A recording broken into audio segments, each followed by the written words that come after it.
but I am every minute of every day. I'm just like, oh God. And then, yeah. I'm like, but I love this thing that we have now. This is so nice. It's so comfortable. My cats love it. We're going outside. I wonder if my landlord's going to be pissed when I stop paying rent and just flee. Dude. Anyway, we're not gonna. What did you miss? Nothing. Just your daily dose of existential crisis delivered to you by your friend Good Trouble.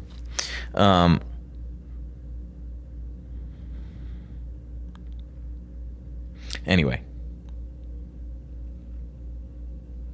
there was something important that I had to tell you. Oh, I have a phone call. I have a phone call with Courier tomorrow. Thanks, man. I have a phone call with Courier tomorrow at 11 a.m. Big W. I got an email and they were like, hey.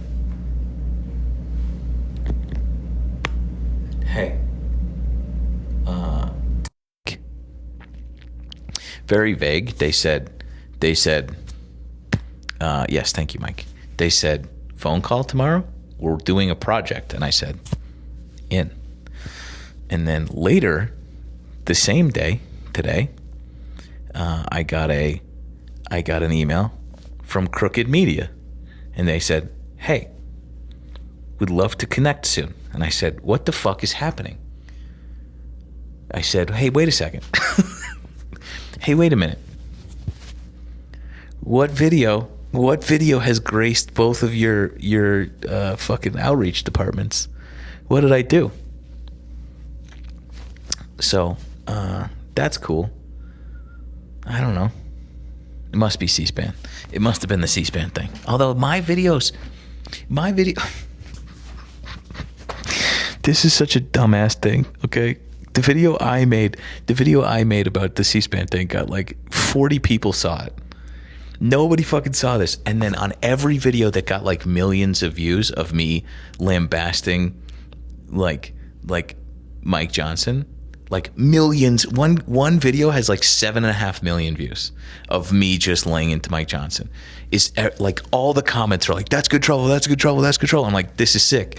And then the video I did is like, yeah, 250,000 views. That's okay. It's all right. It doesn't matter as long as it happened, right? Anyway, clearly, maybe you're right. Maybe you're right. Maybe that was what did it. And somebody was like, that guy sounds like he knows what he's talking about. I hardly see your videos. Don't worry about it. Don't worry about it. If you want to see, okay, I'll make you a deal. If you want to see me do this, subscribe today. I don't know how you do that anymore, but we've lost like 300 subscribers since this new dumb dick thing, and I would really appreciate it if you subscribe me. If you want to see my videos, follow me on Instagram because people see my videos on Instagram for some fucking reason, like lots of people, which is so nice. But I'm struggling to get 30,000 views, and it's really like I'm using this as an editing platform, and then to come to talk to my friends at night, and so like that sucks. They have to go to my profile to subscribe. Marissa, you know what I mean. You know what I mean. It is kind of funny. Everybody that's commenting on my videos on TikTok is just like all of you guys. All of you fucking nerds in here. It's just the same. It's the same 1,000 people that come and like comment. It's all of you guys. It's just my friends, my subscribers, my loyal army.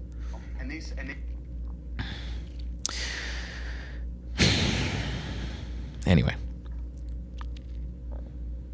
Anywho, who cares? Who cares?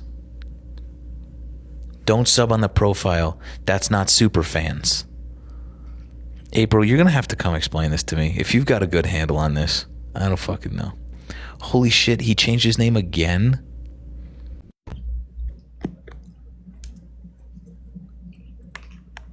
Boy, don't be scared, Good Trouble. It's Dave, man. It's my backup account. What happened to your main account?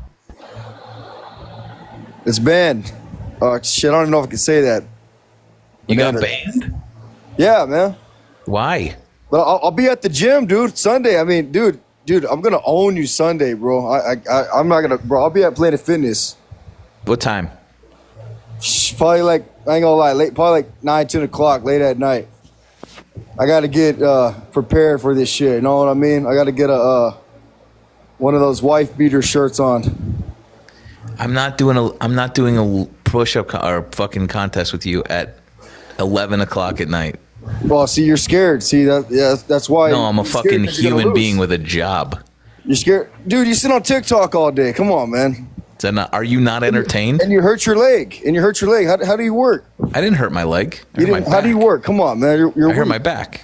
You're weak. There's not a lot of disability for pro cyclists. Don't be mad at me, bro, because you're weak, man. I'm gonna see. That's why you gotta drop me, because I'm telling you the truth. You don't like it.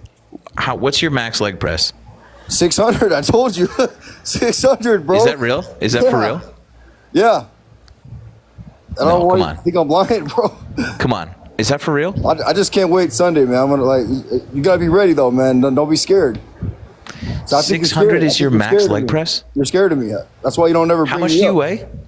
250. You weigh 250 and you can put up 4 wheels? Bro, if we're in a wrestling match, oh man, dude, I would win, dude. You know, 250 and you can put up 600 pounds? I'm like Hulk Hogan, man. Hulk Hogan. Are you built like a upside down traffic cone? See, now see, guys, this is what the left does. You've been skipping leg day this entire time? Why are you degrading people, bro? That's not cool. 4 eyes, nerd. I can get on your level. Here. I can get on your level. You 50-year-old, you're retired skateboarder. I can get on your level. Retired skateboarder? Retired skateboarder? Well, you're a nerd, bro. You look like a nerd. Are skateboarders nerds? Bro, you're a nerd. Are skateboarders nerds? Were you smart in high school? You're the one that you couldn't get a girl in high school, right? Mm-hmm. When's the last time you felt on a man? Because I know you're gay. Felt on a man? Yeah, because you asked me that time when I felt on a woman. When have you felt on a man? Because I know you're gay. I know. What do you mean felt on a woman? What does that mean? That means I'm telling you you're gay, right? I can't. Yeah, okay. You're Is gay. that bad? I'm not gonna say my opinion, but you're why gay, not? right? Why not? You're gay, right? Why aren't you gonna say your opinion? Well, just like I said, man, be ready Sunday, man. We're winning. Is being guys, gay bad? Before I leave, we're winning under Trump. Gas is cheaper, egg prices are cheaper. We're winning. I'm gonna show everybody that. Well, I don't even show. I already know I'm gonna win, but I'm gonna win Sunday in the gym. Can I tell you something? And we're, I'm just, bro, like you try to look good for this platform, and you try to sound good. And do I look good though? I mean, just take your shirt off. Let's see. It's sus, Dave. It's as the kids say. That's fucking sus, dude. Oh, he left on his own. That's crazy. That's crazy. What the fuck is happening?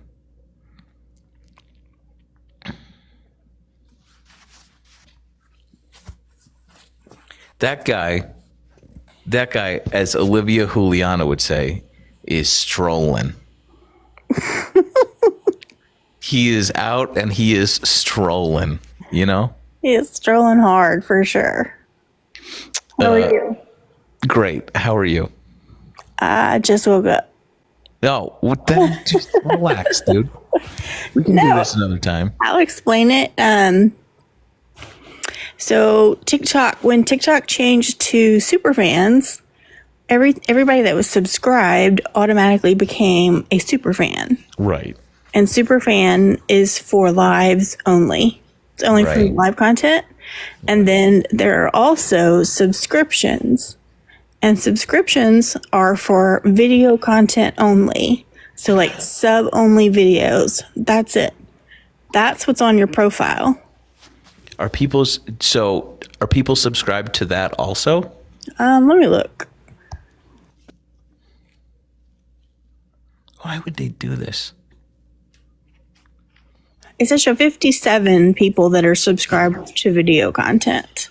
They're gonna miss out. Okay. So TikTok's really confusing people. How do you subscribe to this now? Okay. To become a super fan, first of all, if you were already subscribed, you're now a super fan. Right. But if you want, what just happened? The microphone again. Okay. But if you want to subscribe and you're not already subscribed or become a super fan, we probably shouldn't even say subscribed anymore since it's a completely different thing. But at the very top, there used to be a little, remember how there was a little yellow thing next to the chat box? That's gone.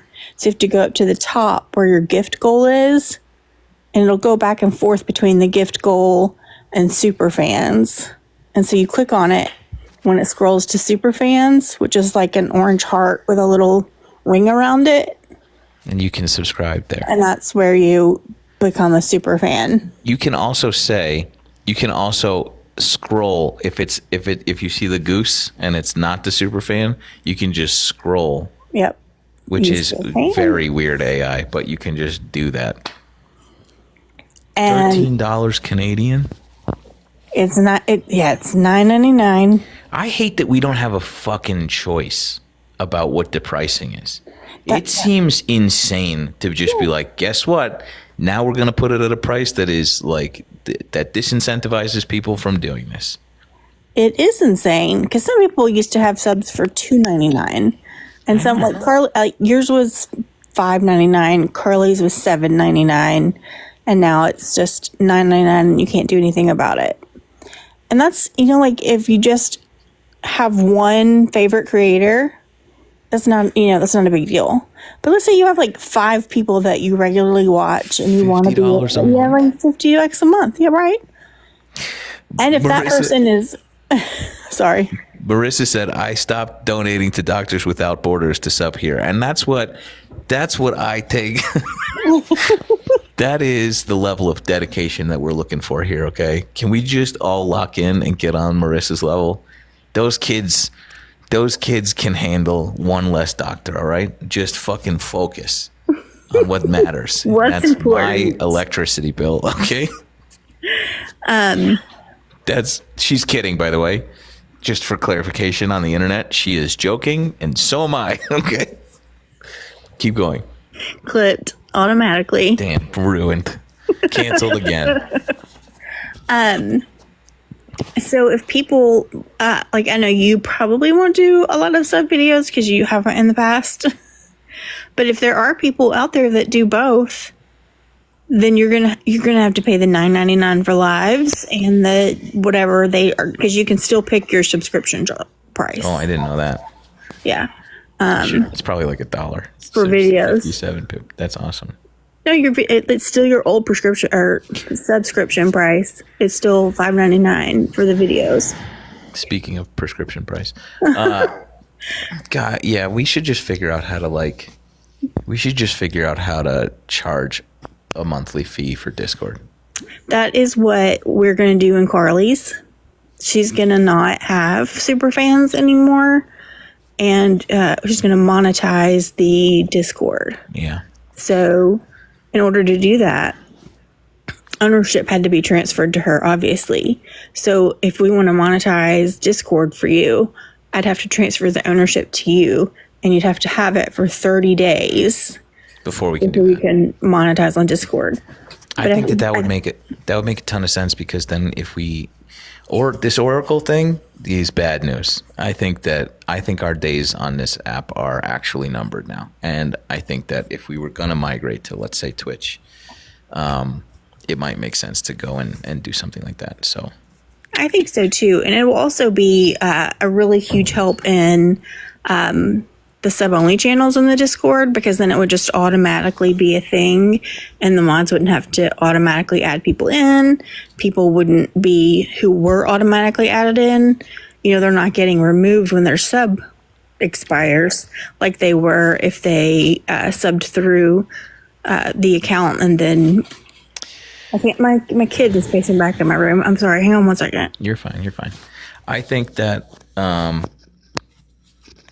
somebody just asked if you're going to have to pay to watch these lives. No, the answer is no. That's not how this works. Unless there's like a subscriber only live that I'm doing. But I don't think that that's an option anymore. And at least not the way that I can see. And so it was nice just to be able to turn on subscriber only comments sometimes, especially when like, I don't know, sometimes like we get swarmed by some fucking weird incel Discord, and we can just like silence them, which is super nice. And unfortunately it silences a lot of you nerds who just don't subscribe, which is also totally fine. But like $9.99 is fucking, it's just. And also a lot of you guys subscribe elsewhere too, which is incredible. But it's just that's starting to get fucking weird. I'm back, and I have more news about like Discord subs. Mm-hmm. So I kept like trying to shoo my kid out of my room. I'm like, just a minute, I'm busy. And instead of leaving, he's just like pacing back and forth at the foot of my bed. It's like, fine, what do you need? On Discord, you can set the sub price. It's not like a standard thing like it is now on TikTok. And instead of getting half of it, you get 90% of it. That means it's going to be $20. Just kidding. I'm just kidding. That's sick. That's crazy. Yeah. And then that way, like I said, we don't have to worry about making sure people are subbed or not subbed.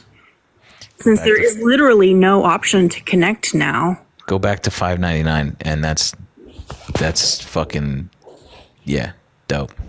And if you want to do anything that's sub only, you can do it on Discord. I just subscribed to Olivia Juliana's Substack. I pay monthly for that. I pay monthly for your Substack.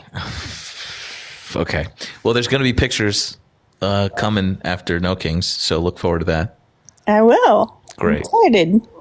Oh, you and 8 other people who are still subscribed over there. But yeah, I think that. Okay, we'll circle back. This is like small potatoes, but it was working for a minute there. It was great. For a minute there, it was like we had subscribers, and we could just chat with our friends for a second, and we could get everybody in for the Discord, and that was awesome. And then they were like, actually, eat dicks. We're just gonna fuck everything over, and that is a bummer. That's exactly what they did, and it's really been a pain in the butt, especially. Yeah. With Carly, especially, I know. No, I wasn't gonna say with Carly.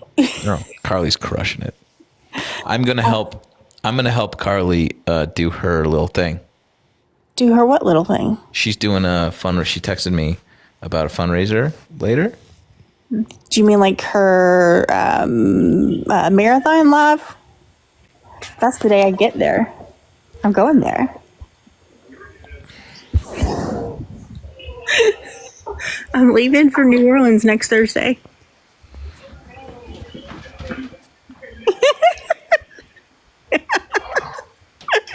Where'd you go? This is the betrayal I feel right now. The absolute. She invited me. The absolute. You didn't. How much planning did we put into Cabo motherfucking San Lucas? Not that much, admittedly, but the impetus was there. Anyways. Unbelievable. Well, I'm glad you'll be there. I'm going to New Orleans on Thursday, and I'm staying with Carly until Monday. People are noting that Carly does have kittens, and that is a pretty big draw, and I feel. Yeah, and there's more details that I can tell you about in private, but I'm not going to say more about it here, and also more that we can talk about in private regarding like subs on Discord. Let's have a little mod meeting soon. It's time. We need to do that because there are things on the agenda that 100%, need to be 100%. addressed. Starting to slow down, kinda, but also, yeah, I'm back, feeling back. No rush. Appreciate you, April. All You're right. the best. Love you. Bye. Bye. Dante, What's up, man? How are you? great. How are you? I'm doing all right. Just getting ready for bed. Nice. Yeah. You were saying why you were conservative?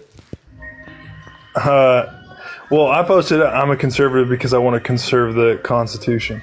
And so with that, I would also say fuck Donald Trump, and I'm going to the No Kings protests. Hell yeah, dude. Yeah. Well, I should temper my excitement. Did you vote for him in this last election? No, God, no. He's right. a piece of shit. Yeah, Fuck yeah, Dave. Dante. Thanks, Dante. for sure, man.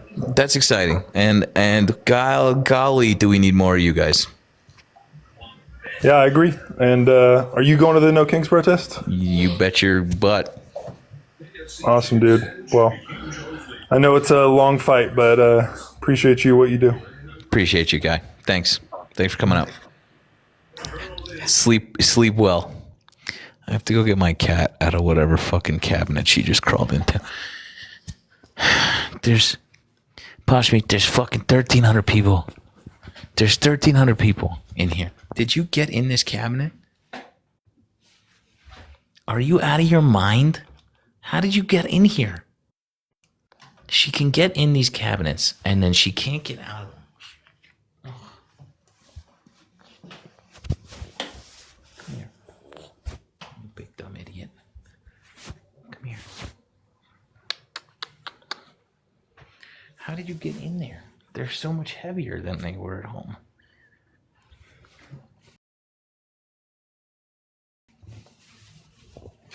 How did you get in there? Just cuddle for a second, okay? Please. Please. Please.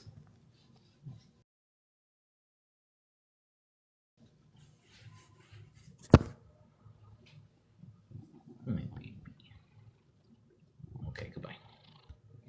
We tried.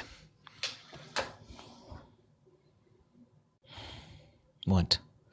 She's been in a mood all day.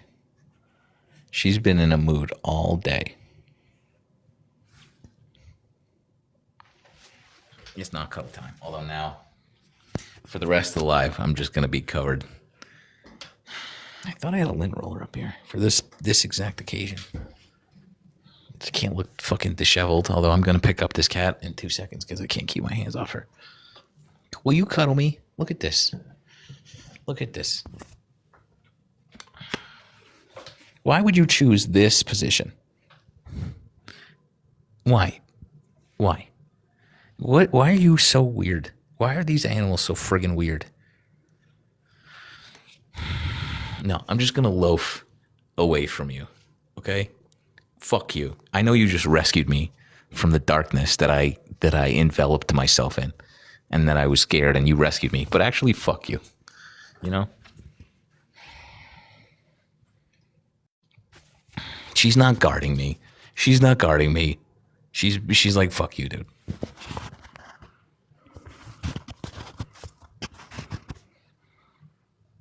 Come here, baby. Can you come here? Thanks, necessary trouble. Come here. Come here.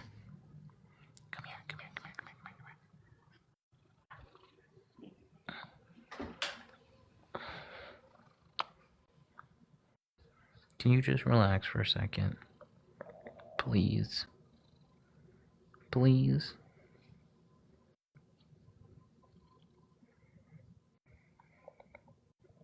There's so many people watching you. There's so many people. It's okay.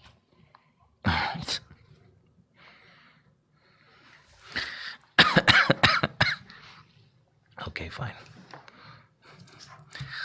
Okay, fine. I'll take that. I'm also just so allergic to this fucking cat. Oh, now you're interested? You're interested in this?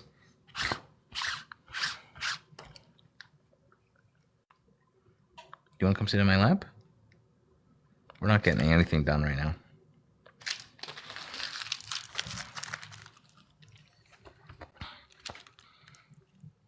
You can go back to bed.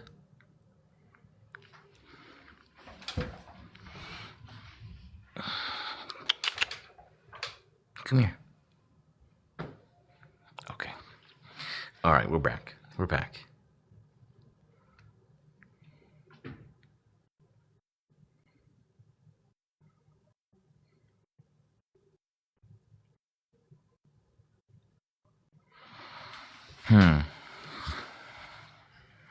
How was the Scream House? It was fun. It was a good time. It was a fun thing to do on a Thursday, I guess. All right. Fucking, I forgot that it's Olivia's live. Hey! What did you say?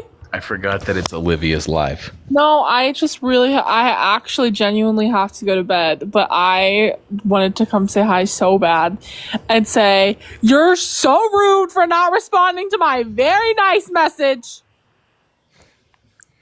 First of all, Hello, Olivia. Hi, Marissa. How are you? Good. How are you? Thank you. I'm good. Olivia said, Wait, actually, I don't remember what the last thing I said to you was. oh yeah, you said, SOS, don't ask, send me a picture of you, like a headshot or something. To which I replied, I look eye emoji, and then I sent this. Not funny. Funny. No. It's me eating waffles with Jesus Christ. That No. is objectively a funny thing to respond to that. And then you said, you have 1 minute before I use someone else's picture. To which I responded with my dumbass headshot. And then I said, what is this for? And you sent me a link to your paid Substack and then nothing else. Oh, I didn't send you. The link was supposed to be a test link. I didn't send you the link. No, oh, you okay. jerk. Well, go look at my most recent post. Oh, and you didn't respond to my nice Oh, I'm message. sorry. That was my bad. Go look at my posts. It scroll all the way to the link to the bottom. And then nothing else. No other Sorry, context. my bad. I mixed you up with the other white dude. I want you to know I was on live earlier with Tim Fullerton and Chris Goldsmith, and there were people in the chat that were like, "You're cheating. You're cheating on us." See, get 'em. Hilarious. Stay on her ass, chat. Whatever. Scroll down. Scroll down. Wait, hold on. What is this article? So there's all these like top 10 lists that keep coming out, and I'm like, okay, fine, but it's the same like people every time, and like it's not okay, whatever. So I was like, so I'm gonna make my own fucking list. So I made an Olivia Giuliana's top 10 pro-democracy creators. This is a fucking stellar list. I know. By the way, 5 are Substack publications. The other 5 are people from across the internet. dead last. That's the last. I thought you laughed because I didn't want to be accused. Also, consolation. I will say, the one man and the white one. No, you're not the only man. The Find Out podcast is 5 men. Where's the Find Out podcast? It's the very first one at the very top. 5 white men compared to 1. Damn, dude. Well, they're also the first because I just went on their podcast. That's why. No photo. Well, yeah, because I linked their actual publication. That's why they got an icon. Anyways, will you just read the fucking blurb I wrote about you? What I'll say, oh my God, she just put all of her claws inside of my leg. Okay, someone just replied, he can't read. I can't read. If you think straight white bros can't be big-hearted liberals, then you haven't met my good friend Sam, better known as Good Trouble. I love this, Olivia. This is the best thing. Lysandra's also on the list because we love Lysandra. I know. I was scrolling and it's a hitter list. I think that like, I don't know some of them, which is kind of exciting. And then also there's a lot of people on here that I would have been absolutely Sylvia is amazing. Jess Craven's one of my favorite creators. Full stop. Lysandra, as we know, big fan on this channel. So that's really exciting to be on this list. Thank you. Yeah, you're welcome. You should have put Jesus and Sam eating waffles. No.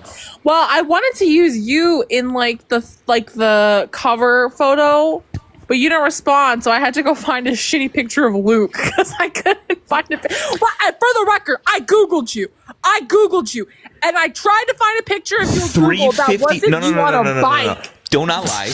Do not lie. I have motherfucking timestamps. 3:56. Send me a picture. Don't ask. 4:10. That's fair. That's a long time. 4:10. Yeah. Sam and Jesus eating waffles. 4:11 headshot. Yeah, so well, it's not as if. Well, because I was like, okay, I've already finished the thumbnail. So what happened was originally, I understand this.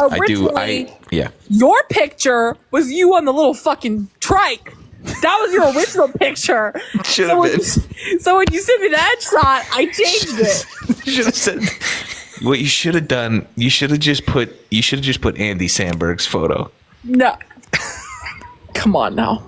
You should have just put. I should have put the teacher from The Incredibles. Yeah, and it just a Jew. You should have just been like. Oh, no, we're not doing that. That's what I'm doing. I'm making that joke. It's fine. If it's fine if I do it. Okay. It should have been no comment. Somebody said it should have just been my feet. Ooh, that's crazy. It should have been young Tim Arnold. Tim Allen. No, Aaron Parnas is not on the fucking list. No, he's not on the list. Because he's on every other list. Exactly. If I was on every other list. If I was, I considered having an honorable mentions portion. Thanks, Fairy God. And it was gonna be like Aaron, Brian Tyler Cohen, Harry, and I'm like, you know what? I talk to these fuckers enough, and they get enough affirmation. I'm not giving them shit. Except Brian. Brian, if you're watching this, love you, King. Talk to you tomorrow. Can we just talk about our friend Adam Mockler having a moment?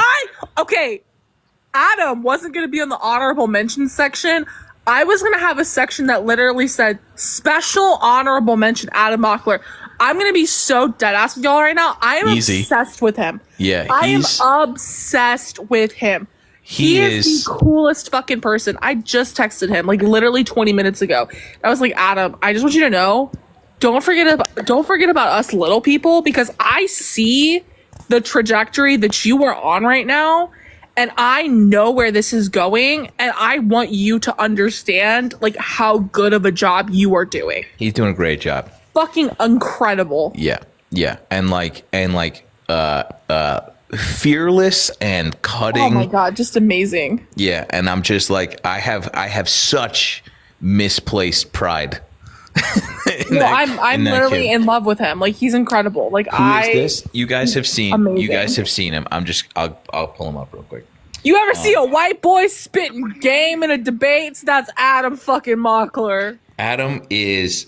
I love when my most favorite recent thing is when he went on whatever fucking in a room full of conservatives against what's his dick, the guy who is just the absolute fucking worst. I know I'm going to have to be so much more specific. Oh, Michael Knowles. Yeah. Just a sneeze of a human, just a completely inconsequential one of those people who thinks that he's like incredible. And he just ate him alive, like mercilessly. And then like ate the crowd alive mercilessly, and was just like going back and forth, being like, to their faces. You're all dumb, and just like fuck you, and like he was so composed and vicious in a self-assured way, like he's crushing it. And the thing is, it's not even just that he's an amazing debater. He's just such a good dude. Yeah. This is Adam. You will have seen his fucking head everywhere. But he did some fucking and he panel. routinely goes on CNN and fucks up Scott Jennings. He did this panel with like Bill O'Reilly and the Turning Point like successor or somebody who works at Turning Point. skewered him, just filleted him, and like filleted everybody. And Chris Cuomo was getting in there a little bit, and was just like, he was like, "I got this, Chris. Shut the fuck up." And it was just like, and just like unhinged shit, and it was so good. A huge fan, and he's doing so good, and it's like, yeah, I I've never love seen him before. What? Never. Melissa, My he is- FYP is all messed up, I think, but I've never seen him before. I find that so hard to believe because he's on CNN very often, and he's. Oh, I don't watch CNN. Sorry. Well, I I'm give saying it a there's clips year. of him on CNN. Like truly, I give it a year before. Like I would not be surprised if next year he is on the Time 100 list.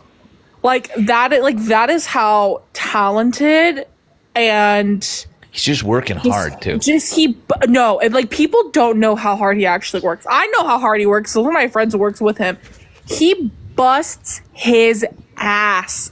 Like he is constantly working. His name's Adam Mockler. What's so funny to me is this like this. That he's my blind spot. age. That we're children. Yes. But also the blind spot that like people in here, including Marissa, are just like, I've never seen this guy.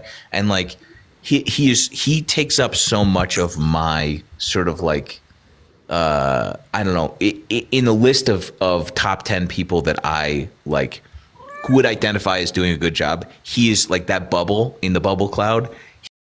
And like it's kind of frustrating a little bit, but also It's so funny. Can I tell you a funny story related to this? So you know Brian Tyler Cohen is, right? yes. So Oh, I do. obviously big YouTuber, like super big Huge. in the left space. So I talk to Brian a lot now, like a lot. And what's funny is back at the DNC in like August of last year, that was the first time I ever like saw Brian in person. Yeah. I was so nervous and so starstruck. Mind you, I'm speaking at the DNC. And like at this point, I've already, I've met Kamala, I've met Biden, I've done all the things. Right. And I was so starstruck, I didn't talk to him. I just kind of was like, oh yeah. Did you tell him this? So I just recently told him this, like a week and a half ago. I was like, Brian, I have to tell you this. Cause like now I'm just like, I talk to him every day. And so I told him this and he was like, are you kidding me? And I was like, no, I was more nervous to meet. This is going to sound so fucking crazy. I'm sorry. It's true. I was more nervous to meet Brian than I was to meet fucking Joe Biden. I think that is dumb as hell, but it is. I don't know. I think it's just like when it's politicians, I'm like, you work for us. But like Brian, it's like just this huge YouTuber. But like it's like people like that all the time. Like when I met Brian, I felt like that. Who else? When I like first met, I freaked out the first time I met you. Like, but at that point we were besties. So like, I got makeup on your jacket. My bad. I'll never forgive you. I would. Yeah. I'm sorry. It's okay. It's okay. We persist. Anyway, this is a great list. Oh, you're welcome. Yes. You're welcome.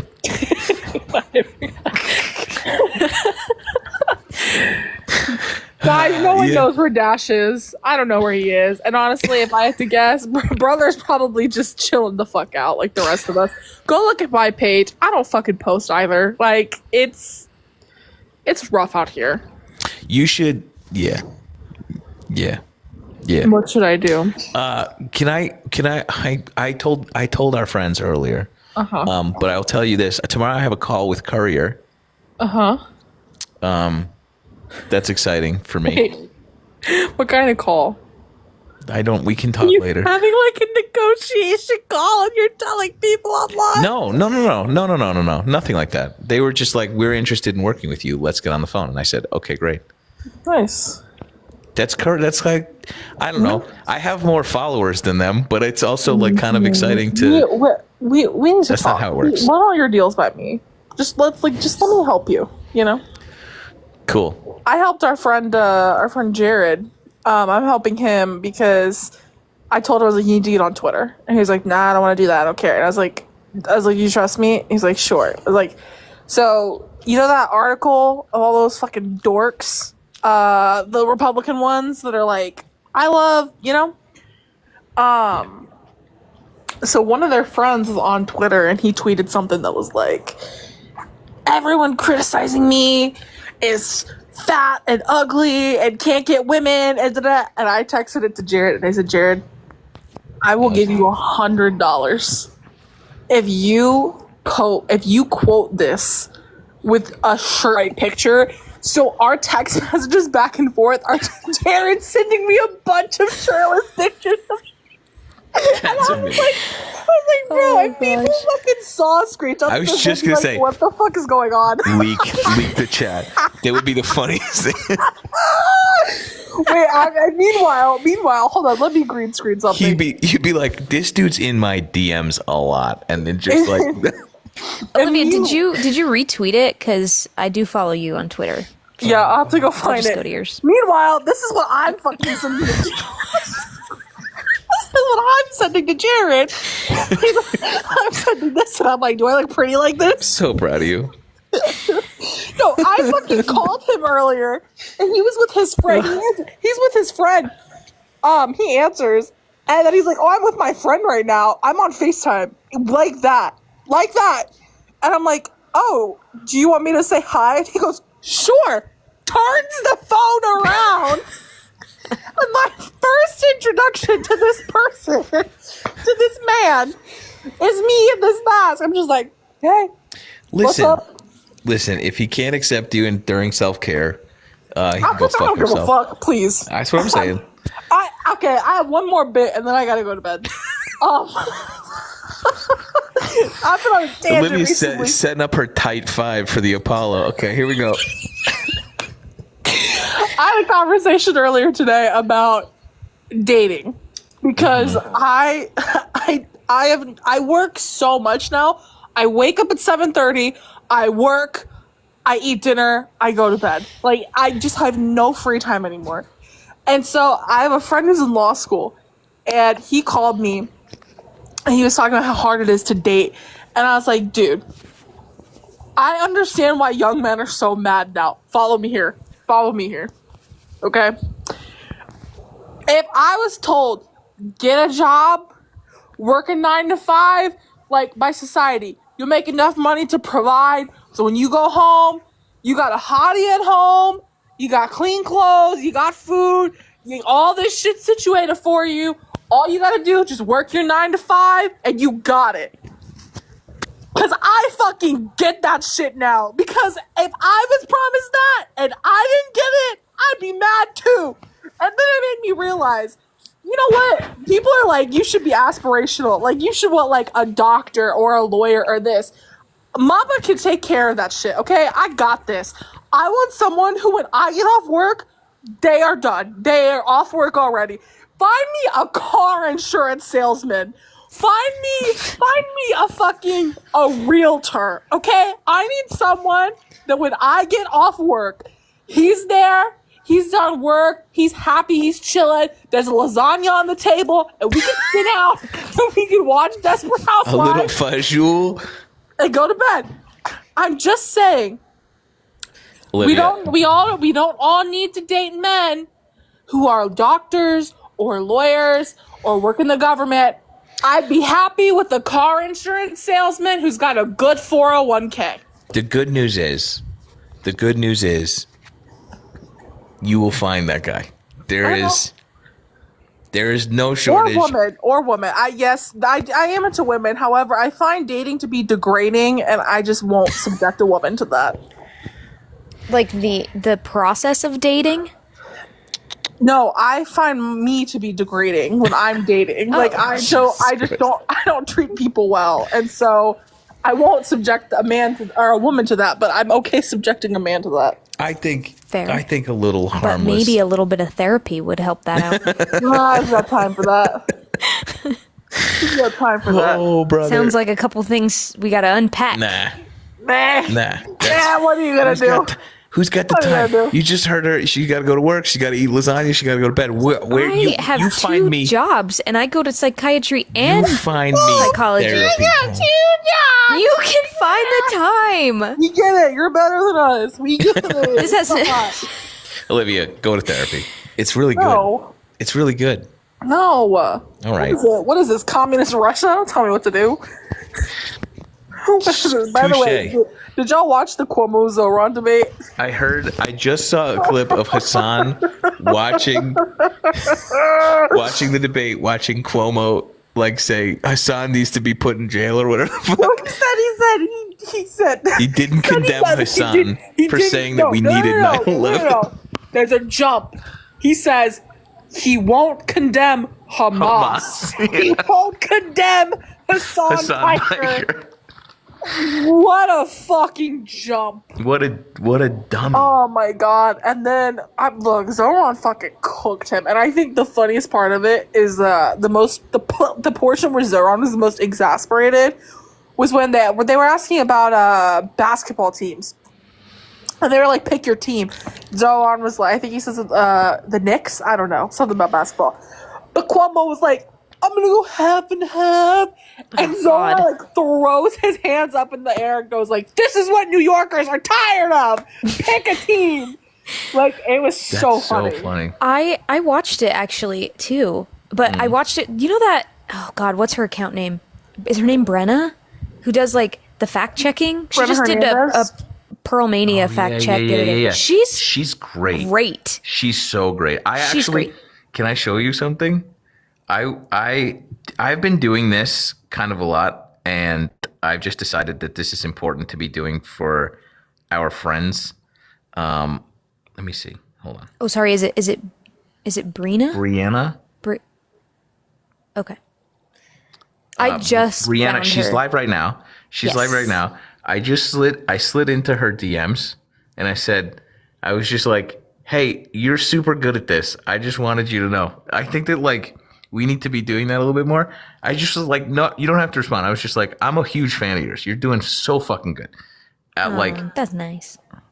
I'm just saying, like, I'm on the same page. Like, I was like, I watched a couple, like, every time she comes up, like, it's so thorough and it's so expertly explained and digestible. And she's doing so, and I just think that people who are doing a good job like that need to know. And she's super consistent. I think the first time I saw her, she was doing a fact check on Aaron Parnas, and then the second time I saw her was Pearl Mania. But like in her live, because she was live streaming the debate, and so I was listening to her break it down, talk about it. But people were saying things about like, oh, this is what I heard. And she's so consistent in saying, did you try to look it up? Where's your source? Let's look it up. And like pulling it up and being like, there's nothing to confirm that. Like so consistent. And I thoroughly appreciate that. Yep. It's one of my favorite things to do too oh my God, this one has 21 million views. Yeah. National Guard. Under Title 10 of the U.S. Code, the president has plenary authority. Oh yeah, that word, because Olivia tracks Google Trends, that word got like a fuck ton of Google searches the day that came out. She's killing it, and I'm a big fan. Brianna Perez at Prez Brianna. I can read. Stop Famously saying that I can't read. Anyway.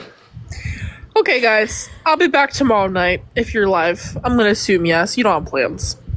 I'm just kidding. That was.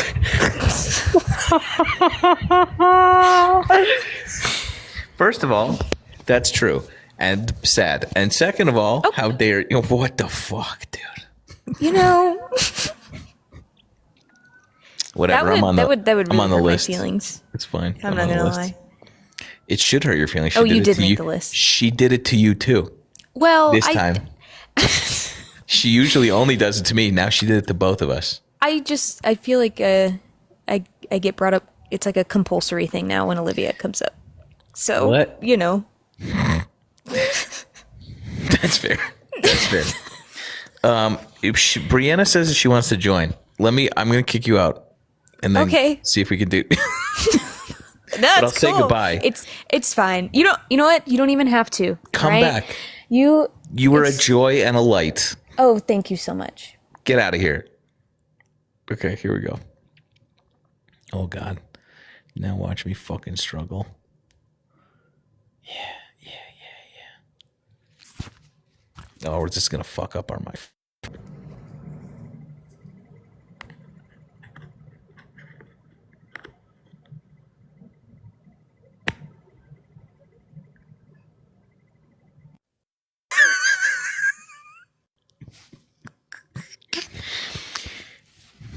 It said live creator has declined this invitation.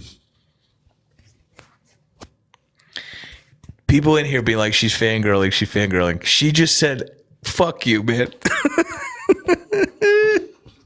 She goes, nah, dude. I'll try again. She did. I promise. I'll try again. It said live creator has declined this invitation. I'll try again. Man, I've hit the wrong button before. She said she's gonna come here. Oh, that's fine. Okay. All right. Okay. Well, we'll just sit. Hold on. Oh, fuck. God damn, I missed it. I got the same notification.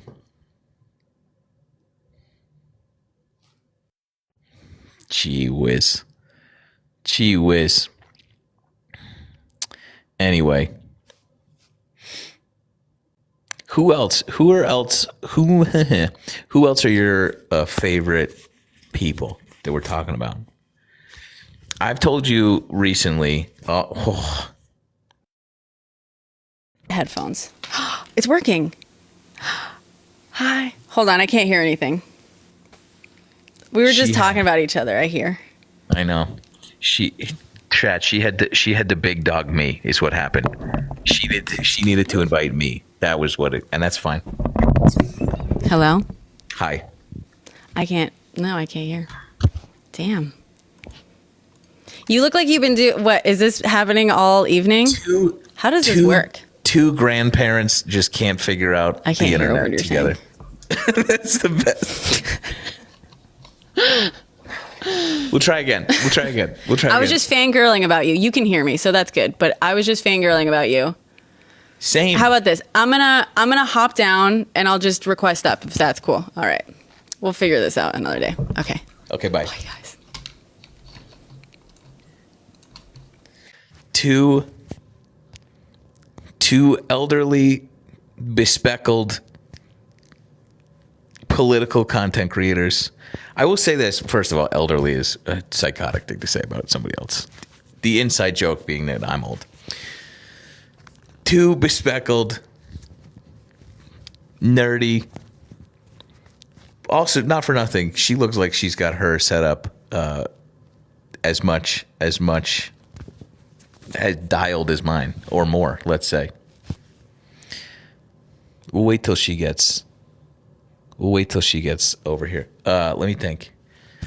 We were talking about Brianna. We're talking about Adam. We're talking about Oh That's Rich, a member of the Find Out podcast, one of my favorites. Generic Art Dad, one of my absolute favorites. He just gets me. He's got a great timing, and he's doing so good.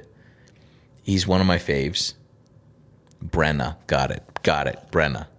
That's how I've been saying it the whole night. And if you tell her that I was mispronouncing it, I'll call you a liar. Okay. Fact Still Matters, great. Domo Draper, I must know who that is. Let me see. I've seen that name a bunch of times now. Citizens, but Let me see. Oh yeah, heck yeah. Oh my God. We're mutuals. It's no big deal. Huge fan. Let me think of others. Dara Star Tucker. Dara Star Tucker's one of my faves. Oh God, I'm so bad with fucking names. Oh my God, I'm so bad at names. Oh, fuck.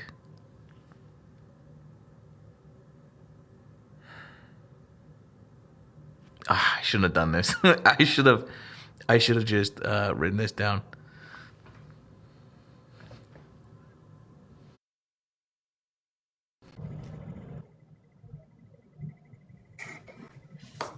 Howdy. Hi. Just figured out. Hold on.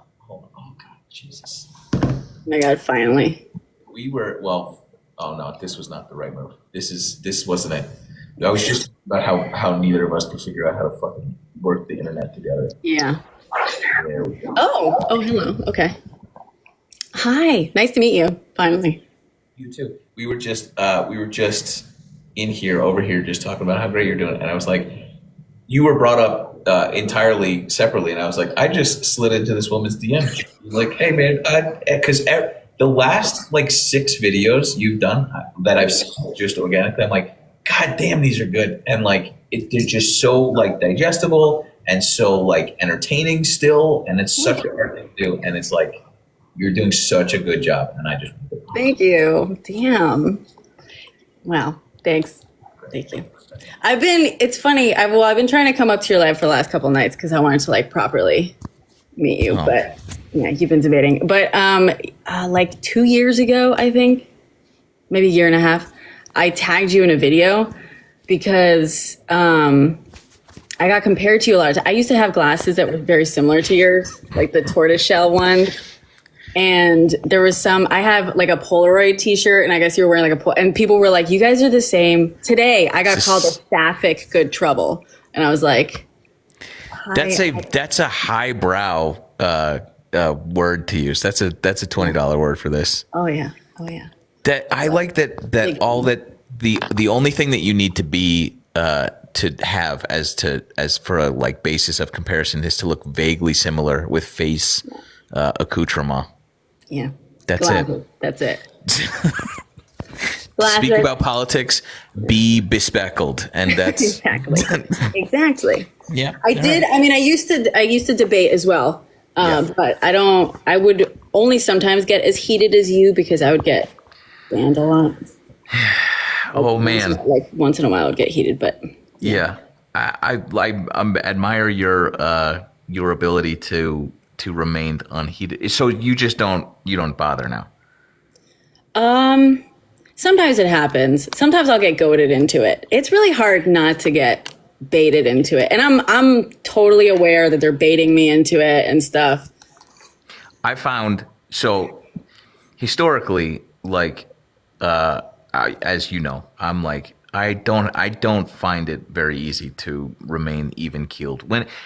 We've had really good conversations, and when it ventures off into this sort of like more like pronounced like disrespect of all the people that we're trying to advocate for, and just like this sort of callousness, I have a very hard time not calling their mother names. And so like I think that I last night I was like, I'm just going to really focus on like asking just a general question, finding people to come up here and just explain to us what is left of conservatism. Mm-hmm. And I had one guest, and we were talking, and finally he was just like, they just don't work hard enough. These people just don't pull and I was just like, instantly, I find that like I don't know what the term for this is, but like every time you return to the same place, like you don't reset, you're just instantly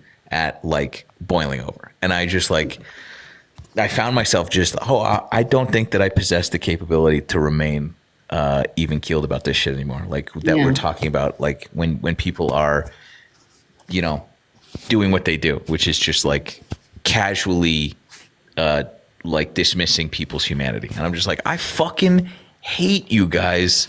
I can't be like calm about this, and that sucks. Yeah. So I have to get rid of this prompt. It's hard. I mean, I try to, like, as much as I can, I try to fuel it into like humor, Well, and a lot of my videos used to be more like humor based. I go back and forth between like more just educational and more just like making fun of shit.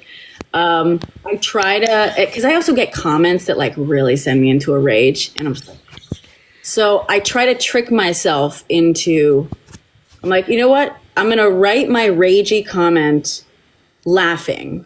Like laugh emojis, ha ha ha. Like put myself into that mentality. And it becomes a little bit more bearable when you're like, oh, like calling someone trash but like kind of, I don't know. Can I ask, when did you start? Start just on TikTok in general? Sure. Yeah, I made basically my first viral video, which I had only been on the app for a couple months, was making jokes about the Titan submersible. And like, that was the first. I had made like just a couple of videos before that. Yeah. And I just made a joke that the video started with like, I think we're 2 ticks away from off with their heads territory. And that went viral. Only and you are right. Oh, I mean, someone went that way. I know that's fair. That's very fair. You were right. That's 3 years, 2 years, 2, yeah. 2. I will say that there will come a point, a blissful point, Brenna, where you post something and then you go boop, and then never, ever, ever, ever, never, ever read those comments ever again. And there is something very, like, I'll go in sometimes, but it's so liberating to just be like, you talk about it. And then but like, it is. And that is from a self-preservation mental health standpoint, because as many other creators know, that like there can be 5,000 comments and 4,895 of them are positive. And then the 6 people are like, kill yourself. You're just like, God damn it. My life is, and that's all you see is just like, this guy is a pedophile, whatever. And you're just like, God, fuck, there's so many people who hate me. And you just breeze past everybody like, you're changing my life. And like, it's not, at some point you just have to like not go in there anymore. Yeah. And it's like, yeah, you'll get, I don't want to, I'm not wishing you to become jaded like me, but I think I mean, I fully, and I get it. Like on other apps, I'm the same way. For me, it builds up. That's what it is. It's like, I'm cool. Cause it's like, and that's how I started all my lives that people really enjoyed before I even started doing really like political lives. Trolls would come in and like, I'm a theater kid. I had, I always credit, improv with this. I know, for shame. I just yes and them. I'd be like, yeah. When they compared us, I don't know that we knew how similar we were when they did that. What a fucking apt comparison that was. Okay, continue. Yeah. Okay. So fellow theater kid, East Coast, right? Yeah. Just on the nose. Are you from Massachusetts? I say that, yes, but I'm originally from Connecticut. Okay, from Connecticut. Okay. Because that's the way sounds very like. It's more embarrassing to say that you're from Connecticut, but I spent enough time in Boston to say that I'm from there, so that's what I did. Okay, good. Well, you sound like you're from Boston. Thank you. Or New York. It's intentional. Got it. Yeah. Yeah. Because my mom's from Boston. I'm from Spain originally, but my mom is from like the Boston area. So. Where in Spain? Madrid. Okay. Yeah. I've spent a not small amount of my life over there in Spain, in Malaga. Oh, really? Yeah. Malaga. I have family in Malaga. Who doesn't at this point? Yeah. That's crazy. Cool. A lot of similarities. Look at us. Yeah. I've always known we would be fast friends. Is that super parasocial to say? But when it's true, no. when it's parasocial and they're just like, you're weird. Yes. So this one doesn't count. Thank you. Yeah. But oh god, we were talking about hate comments. Yes. So the theater kid thing, the thing that worked really well, especially at the beginning, I would yes and them. You know what I mean? Yeah. Trolls come up, you yes and them, and like they don't know what to do with it, and it becomes a lot more fun. And I would sometimes I would try to out crazy the crazies, until of course, like once they start dropping like hate speech, not so much, but like the conspiracies and stuff, I'd be like, yeah. I've done this too. It's so great. Yeah. Yeah. Just, 100%. Yeah. But it does build up to the point where sometimes a comment that's not even meant like negatively will set me off. To the point where like my mother will call me up and be like, sometimes you get really defensive. And I'm like, you don't understand. It's 1,000 comments this week. I know. I'm just so glad my mother's not figured out how to download TikTok because she would be really worried about me. Yeah. I think that, yeah. I'm like, I have encouraged. She did figure out Instagram, so I had to like encourage her to not go in the comments and just. I'm like, most of those are bots, Mom. It's not real. It's all that's. Don't worry about it. She's 70 and it's fine. It's okay. But like the one of my favorite things to talk about, or formerly anyway, we haven't done it in a long time, is like when you get into the weeds with like the conspiracy theories and stuff like that, there's often this like whiff of a type of person that gets up, and eventually I'll throw out the like, hey man, just by like, just so that we're talking about it, what shape is the Earth? And then there's just a pronounced pause, and they're like, well, I don't want to get started on that. And then it's just like, it is like as if I can like. Yeah. It comes over me, and then I'm just like, the conversation ends, and then we just talk about this. And that's like, because like the Venn diagram of people that are like, they're putting nanobots in the vaccine, and also the Earth is flat, is a fucking circle. And like the what type of person is entranced by that thing is also entranced by like the government stole the election. It's fucking insane, and it's also upsetting. And like I got really into that for a little while, and I was like, this is bumming me out, and I just don't. I asked them, and they go, it's not round. I'm like, cool. And then that serves enough of just like, you aren't in touch with it. At that point, it's funny you say that, because what I would do, I would try to out crazy them by pretending to be a flat earther, but I would say, but my question is, what's on the other side? You know what I mean? That's the real question. That's the question no one's asking. You know, and we would try to figure out. We've gotten past the ice wall. I'm curious as to what your favorite answer was. Wait, which? When you say like, what's beyond the other side, and they start. I mean, they don't really have an answer for that. It would be mostly me like deeper, pretending. They don't have an answer for that. They have so many answers. Well, we would start going. I think I think this comes from something. It's a reference, but what we would always land on was turtles all the way down. You know, that's interesting. You know, it's just a stack of turtles. Incredible. But I don't know where that comes from, but that's where we would start like ending up. Usually, here's one of the first ones. This was where it started to get real dark. Was that and it ended up, people who are really into this, it always ended up here. And so we were talking about this, and I can't remember how, but I was just like, I never cared about, people talk about the science, and they're like, you know, why can't you see? You can't see the Southern Cross from the fucking Northern Hemisphere. End of conversation. Like, whatever. And people get mired in like air pressure and gravity. And I'm like, I don't give a shit about this. What is the purpose? Why are all of the governments tricking us? And that starts getting into the good stuff. And they're just like, well, they're hoarding resources. And I was like, who is hoarding resources? And they're like, the Rockefellers. And I'm like, huh? And the Rothschilds. I was just gonna say, like, I haven't heard Rockefeller in a while. We've moved on to Rothschilds. Soros. And I said, oh. And they said, yeah. And I'm like, wait a second. And I'm like, how are they doing it? Are they flying people? And they're like, they have ways. And I said, okay. And I'm like, who else? And they're like, it's the shadow government, the globalists. And I said, okay.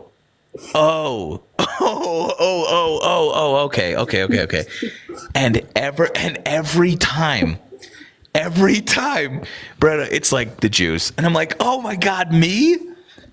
Why am I not on the email list about the fucking hidden islands past the ice wall, dude? Yeah. Why don't I know about this? It's me. I did this? That's crazy. And I thought you were gonna point out that they still call them the globalists and not like the flat earth. that defies. Don't worry about that. That's too highbrow for them. That's not. Yeah. But it's fucking when I get into that, and then you're just like, oh my god. But it's if you push, and I'm not talking about like people who are like, I'm not sure the Earth is round. I'm talking about like people who are on websites, people who are like doing research about this. All of them are like, they're shape-shifting lizard people. They wear tiny hats, and you're like, God damn, dude, really? Us? Mm-hmm. So yeah, at your own peril. Next time, have a peruse down that street. It's not fun, but it's also kind of fun. Oh God, that is the Socratic method is absolutely like what we would usually do, but like usually that's how it ended up going towards the like MAGA debates, right? It was just like people would come up and it'd be like we'd play Socrates, and just ask the questions, just fact check the facts, but also like examine the logic. And I feel like, it started with the conspiracy theory stuff, but I think we never got that deep really because I was trying to out crazy them.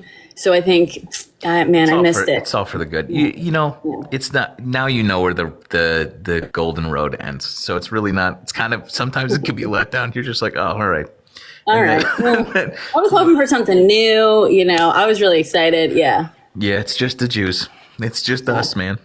Yeah. Spoiler alert. I know. Sorry. Oh my God. Yeah. So cool. Hey, great. Well, okay, but let me ask you, how long have you been doing this? I started deep COVID. So like 2020. Yeah. And I just took to the internet and I was like very mean to people because I told this story 10 million times, but like I was just sitting in bed with my girlfriend scrolling cat videos on the child's dancing app. And you're just like, sometimes it's a car, sometimes it's a guy building something. Sometimes it's they're putting nanobots in. And I'm like, wait a second. What the fuck was that? And then they're just like, black people don't. And I'm like, hey, wait, whoa, what the fuck? And I was just like, these people are just saying this shit like in between kids doing dance trends. What is happening on this app that you're watching? And so finally, I downloaded it. I'm watching, and every once in a while, I'm just like, well, hang on, you can respond to these. So I started responding to them because at first I was like impotently typing in the comments like they do with us, like. I want you to fall down the stairs. Like, I just hate you so much. But like, eventually we're all losing our minds during COVID. So I just started putting my face on the internet and just putting like having someone respond, like not letting this filth just proliferate on the internet. And I started way too mean. And then through a lot of community correction have cultivated this community correction, as in it was not at my them. Them exactly. I got an email saying that I was going to get kicked off the space laser rotation if I didn't. I didn't clean it up. So yeah. So that's how this started. You're making it too obvious. Too obvious, dude. Yeah. Put a hat on. Cover the it's so good. You were one of the first creators, I think, that I came across on this app. And I was just like, I started so late on this app, and it was like, my friend told me, like, it was a couple, like, I'm a filmmaker and theoretically. I think that comes across so easily. I think that there's people, like, I'm just faking it. And I am just biting, well, especially now with like the editing that you were allowed to do in this app. But I'm so sorry to interrupt, but like your ability to like, your timing is really like, you showed up producing finished content where it took me a very long time to sort of like cultivate this ability, and like your filmmaking comes across is what I'm trying to say. Thank you. I appreciate that. But this is development after a while, Sure. I've seen some of my older videos. I'm like, what was I thinking? Same, dude. And it's very different. Like, the timing is different. The rhythm that works on here is different. to the point where, yeah, I was very resistant for a while to that, because I was like, all my training goes against this. But whatever. But like, the film industry has had a rough couple years. You know, I was a director. I had like screenplays that were popping off, and then COVID hit, and all the Hollywood meetings but of course, you know, they were political. They were about social issues, 1960s, 1970s. And the no's I got were often like, oh, they're a little too political for this story has to get told. Absolutely. Like all the actual producers, all the women in the company agree this story has to get told. But the money thinks that there might not be an audience for stories about women's reproductive rights in the 1960s, sort of thing, whatever. So, but my friend was like, I was like lamenting. I was like so depressed coming out of COVID, because I was like, everything fucking disappeared. Like everything I worked towards is gone. And my friend was like, you should get on TikTok. Like, it's your kind of app, you know? People just go on there and they talk about stuff. And, you know, you should. And I was like, okay. So they were right. He was right. I still text him like periodically every time there's like a, you know, big moment. Like I was just on Hassan's, he just featured one of my things, and I texted my friend. I was like, bro, you did this. I also have those moments too. And I love that you do also. I think about the butterfly effect that caused that, like placed me here often. And I like that you have one too. That's cool. Yeah, for sure. Neat. Great. Yeah. Super. Cool. You were a cyclist, right? I was a cyclist. Okay. This is one of those things. Speaking of, like, there was when I just moved to Boston. I was just out for a ride, and this sort of like very round guy pulled up to me at a stoplight on his bicycle, and I was out for a training ride, and it was just this like very out of shape dentist, which I found out later. And he was like, "Do you go to these group rides on Wednesdays?" And I said, "I don't know what you're talking about, random guy at the stoplight." And then like, I'm going to try and fast track the story. I went to that group ride. I met my best friends. I met the racing team that I race with. I turned professional. Wow. I moved to Europe. The trajectory of my life changed so dramatically because Steve, the dentist, was like, show up on Wednesdays at 6. And then like, I often tell him this. He ended up being my dentist. And I was just like, you changed my entire life. Like, you have no fucking idea that you did this. And like, I love that story so much that, yeah, anyway. It's good. Yeah. I'm like, okay, so that's interesting, because how old were you when that happened? Old. I think the fact that you just randomly, you were in your 20s already when you decided to become a cyclist? Yeah. I have a degree in photography. Okay, nice. I'm a photographer. Filmmaker. Gotcha. Yeah, you're right. Well, a little bit. And I was always like, you know, I got lucky in the terms of like genetic ability, and I just found this sport that happened to suit smallish, fast dudes and a little reckless. And then like, and then, yeah, I think that, I found the sport super, super late, and just like, it was by, I think, just a little bit of talent and just complete obsession that I made it my entire life for 15 years. 15 years, Jesus. Yeah. So like I was in 2010. In 2010, I was 31. Math? Who knows? And 2010, you were 31? 27. 27. What the fuck? 84. Who knows, Brenna? I have no fucking 84 is when idea. you were born. Yeah. Okay. Somebody do that math. 2010 was my first racing year. 26. I was 26. Okay. Yeah. Yeah. So kids have already had 10 years of racing under their belt by then. And so like, it took me 3 or 4 years to like get good, and then like good enough to be a professional, like literally get your heart big enough to see the front of those races, which is psychotic. And like, it takes 4 years usually to get that good. And if you're that good, you can make it. And if you're not, you just go be a dentist. And then, and then it's a little bit of talent, a little bit of sunk cost fallacy, and boom, just move to Spain, make tens of dollars a year, and do it for the love of the game. And then in Spain, you can afford to eat on that. You know what I mean? Oh God, that was in 2017. Oh my God, I moved there. I don't know if you've been recently, but Malaga is different. I was just there a couple weeks ago for some. Malaga is a different place now because Airbnb did what it did to Spain. And like when I went there with two teammates and we split a 2-bed between the three of us, and it was $350 a month. And it was like I had discovered, it was like Shangri-La. I was like, what is this place? I'm eating bread for 10 cents. This is how have I?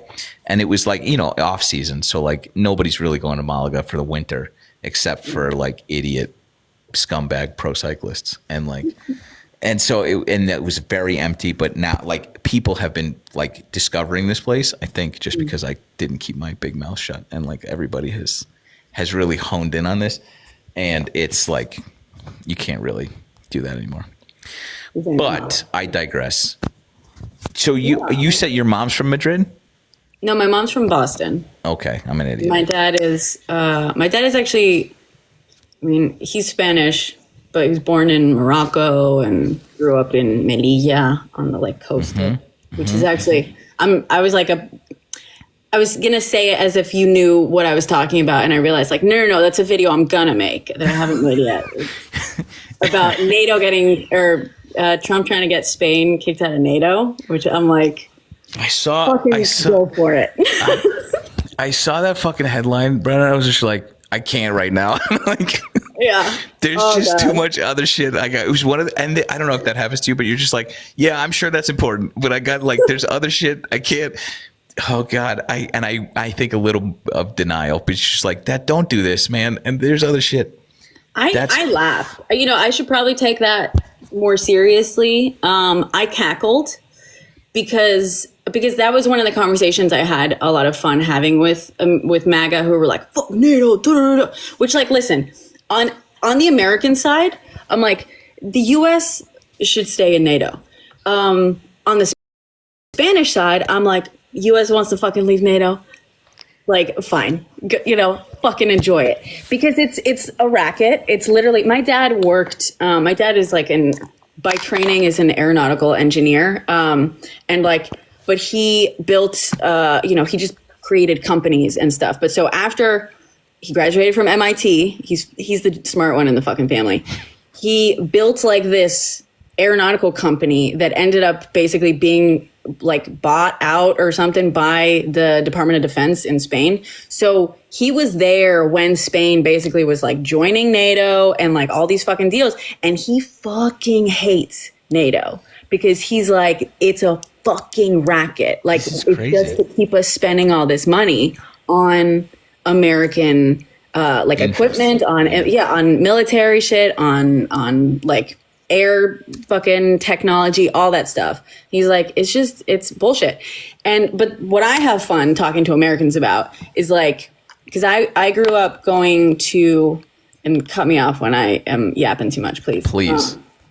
I grew up going to this like international school called the American School of Madrid, because my mom's American. And so I was there with a bunch of diplomats' kids and like, the fucking whatever.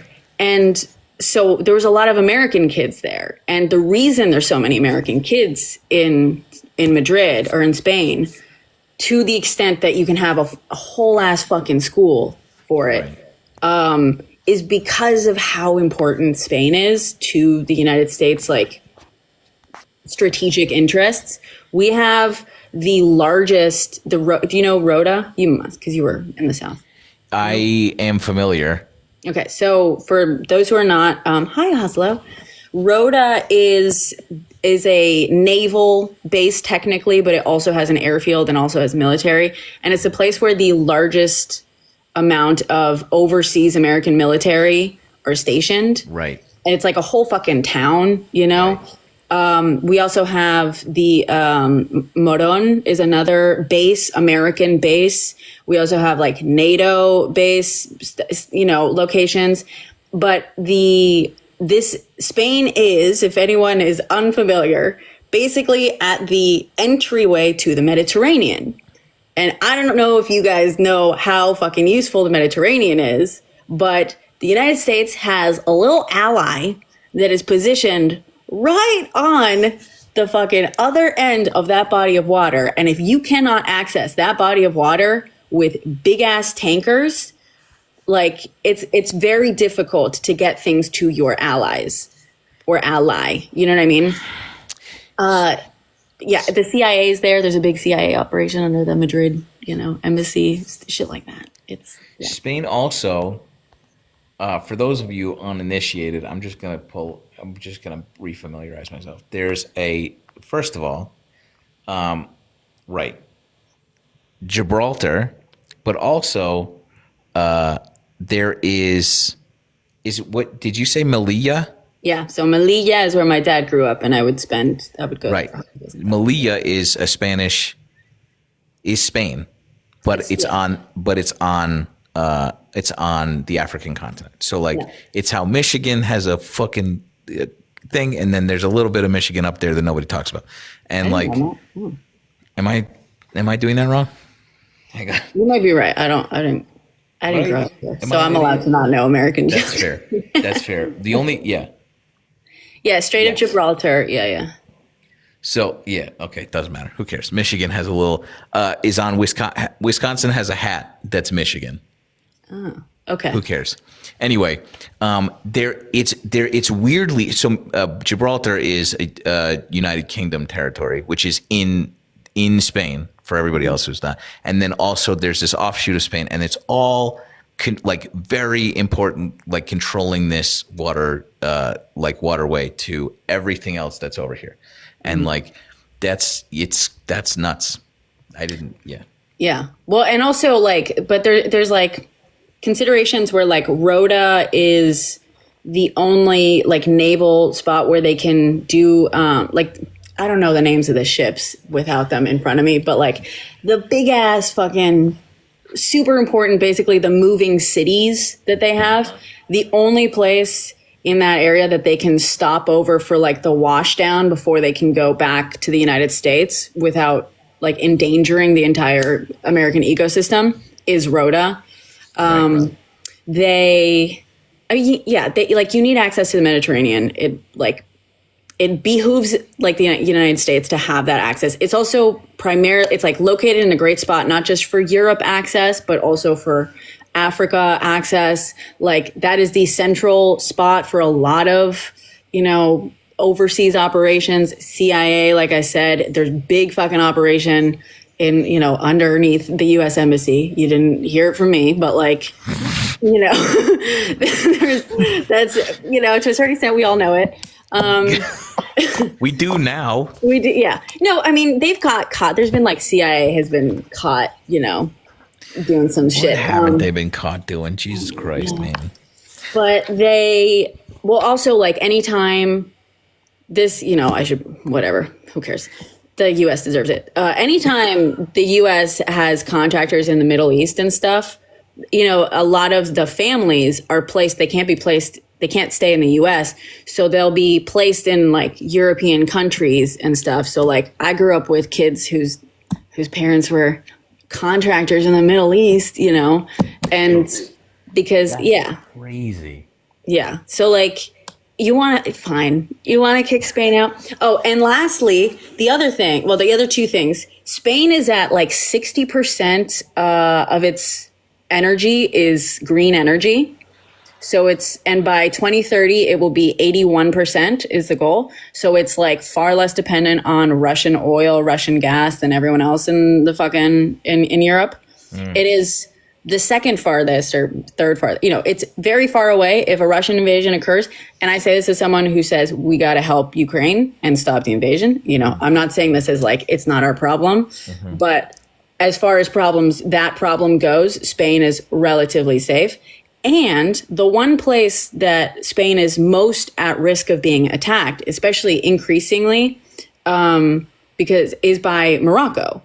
And because, there's a Moroccan nationalist movement, and because of those little enclaves, right? And which, by the way, have been part of Spain for hundreds of years at this point, longer than the U.S. So, right. Right. But NATO, Article 5, doesn't cover if Spain gets attacked in Ceuta or Melilla, NATO will not help Spain. So figure that. Because there's an exception for enclaves or whatever. If it's not part of your main thing, it doesn't count. If you get attacked there, it's not. I forget how they word it, and but that would stand to reason that those are some of the more vulnerable things that they would try and attack immediately. Yeah, that is where Spain is most vulnerable. So where Spain, yeah, that is.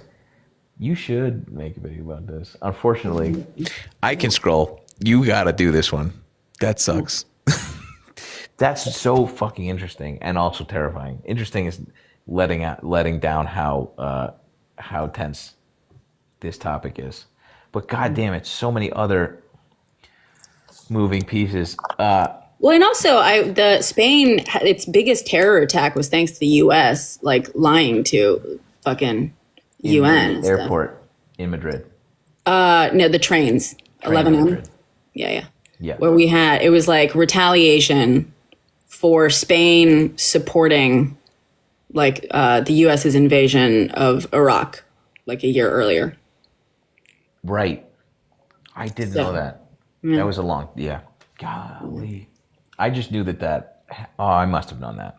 My brain. A lot of Americans don't, because if you teach Americans that Spain was attacked on March 11th, 2004, right, and which was 911 days after 9/11, mind you, and you tell them that it was Moroccan nationalists, but in retaliation for Spain's support of I'll follow you into war, buddy, when the U.S. invaded Iraq. If you teach, because firstly, Americans aren't taught about terror attacks around the world, but if you teach them this one, because you're it has something to do with the U.S., and the reason it has something to do with the U.S. is because it was punishment, then Americans start asking, well, what was 9/11 punishment for? That's my conspiracy theory. You're gonna get Cuomo on I know. in the Met. You saw that? Oh yeah. He's gonna. But yeah, no, I think that. I will also say that this.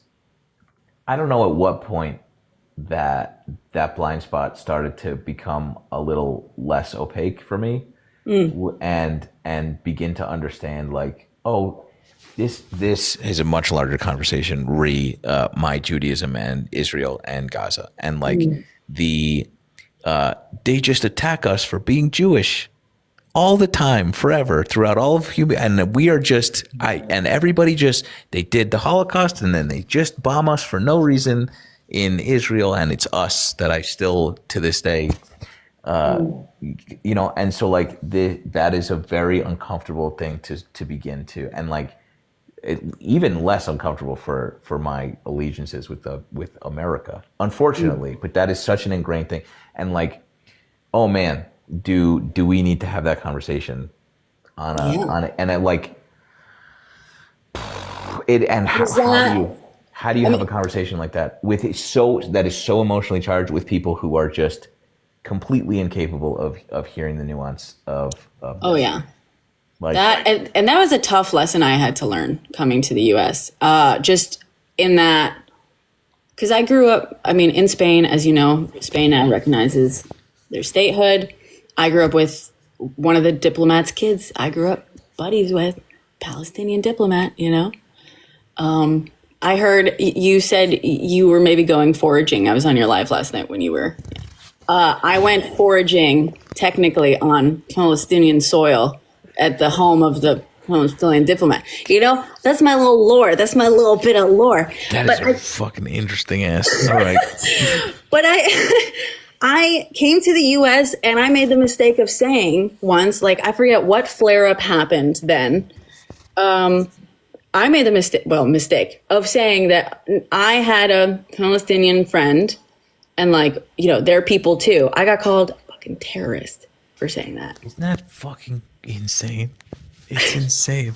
It is insane. And I don't know. I know by who. I think. Yeah, like a former classmate. You know what I mean? And I was like, yeah, it was eye opening, and because of that, I learned how to have a conversation with, and I really want to hear, because I learned how to have that conversation with my Jewish friend. Like all my friends are Jewish. I'm in New York City. My boyfriend's Jewish. Like, I know. Not to stereotype, I work in the film industry, and I was just gonna say, an improv filmmaker with Jewish friends. You don't say. No, come on. Yeah. Like, and who fucking knows? We might be Sephardic. We don't fucking know. Like we are. We are. Yeah, and so that's that conversation. Oh man. Well, but so I figured out, I had to learn, trial and error, how to have the conversation with my friends, my American Jewish friends who had like gone on Birthright and had like never heard. I remember with one of them, it started when I like dropped a comment about the settlements, just like a casual. I think I was talking about Transparent, like, oh man, this season of Transparent is so good. They go to the settlements and stuff. And they're like, settlements? What settlements? And I was like, these are upper middle class, highly educated, incredibly smart people that had been to Israel, that had never fucking heard of what this was. And it was just having this like slow conversation with them of like, how much are you ready for me to tell you about? Yeah, dude. Yeah. Yeah. I don't know if you know this about me. I am less capable of having slow conversations about that. And I usually just dive in feet first. And that is not we've had a lot of conversation about this, in particular about coddling people who need time to adjust to things, and like a lot of things that regrettably I've been incorrect about my entire life. Nothing huge, but like things that I've like come around to, that like I was able to do it because I was doing it on my own. But that takes kind of like a certain sort of curiosity and a certain sort of like that I don't think a lot of people or a lot of like willingness to admit that you're wrong. A lot of like, you know, not just too self-congratulatory, but I think that a lot of people feel the same way about themselves, being able to like unlearn or deconstruct on their own rather than like being thrown into the pool of deconstruction. And this one is tough because like this one is for me. My grandparents fled the fucking thing. Both sets of grandparents from Russia and Poland off the fucking boat. And somehow my parents found each other through that. So I grew up the whole time. The moment I was walking around being like, never again means everybody, you idiot. And so I like, that is at the core of who I am and like why I do this. And so to watch this sort of thing happen in our name, it becomes very obvious. You're just like, hey, you guys are seeing this, right? To people, I had been assuming we're on the same page as me this whole time, assuming they grew up getting the same message that I was getting from my survivor grandparents in Israel. Like, yeah, you guys left too. Like we're all Jews in the diaspora. That's the whole thing. We're all on the same page. And to find out that we are not on the same page at all about a lot of this stuff is really fucking upsetting. And really tugs at your self of like sense of self-identity within this group of people who you thought were like trying to make sure that this doesn't happen to anyone, and turned around and did it to somebody else. Is like people, this sense of self that is instilled in you as a Jew in the diaspora, but especially in Israel, is so, it's so far in there that like just like anything else, just like, what the fuck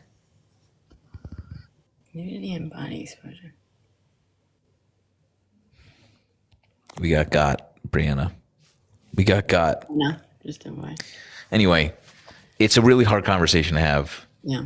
Even as someone in this community is having with other people in this community who are not on the same page. And that is like, oh man, that's fucking brutal. We both just got a violation. I was just told that Brenna is like out here slurring and just causing a ruckus. So I think is that what it said for you? For me, it said nudity and body exposure.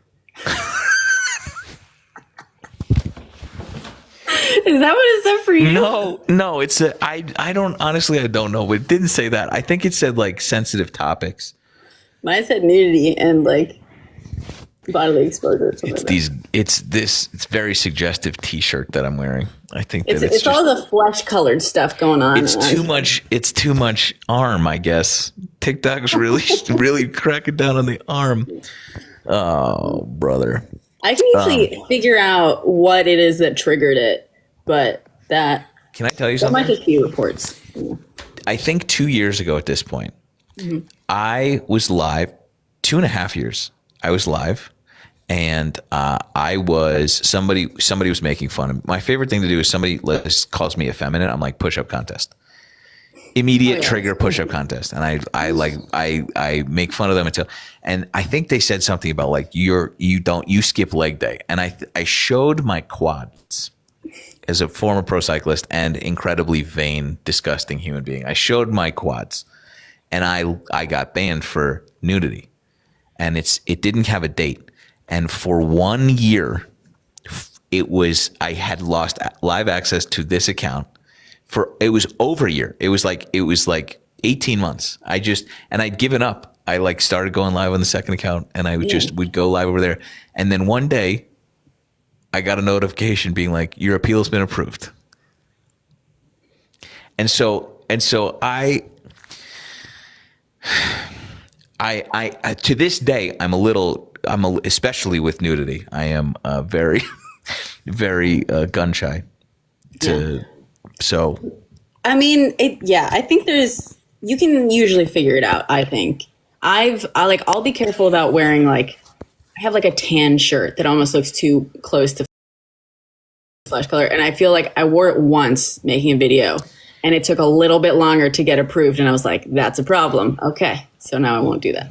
You are a woman, which is. I am. Yes. Yeah. Tough. That's just a tough card pull. Yeah, you really got hosed, I think, when it comes to. Yeah. Can I tell you the most common one that I get right now? I'm gonna let you go. I must be so late over there. Go to bed. No, please. Oh God, I didn't get to sleep last night until 6 a.m. I'm afraid of that I'm overstaying my welcome. That's my biggest fear. So you kick me off when you're like, okay, that is a New Yorker. No, that's a Spaniard. That's ADHD, fucking depressed as fuck, insomniac. Okay, cool. Great. Anxiety up I'm just so glad we found our people here. The one I get the most is substances. Your video is not allowed to go for substances, and it's because I do this, and sometimes I speak like a Jew or a Spaniard, and I have to get a real microphone because they think that I'm doing things. That happened to me once, smoking, because I was putting chapstick on too often. And so now I'm really careful about putting chapstick on. I've taken to, if I can remember, I've taken to doing this and making this my.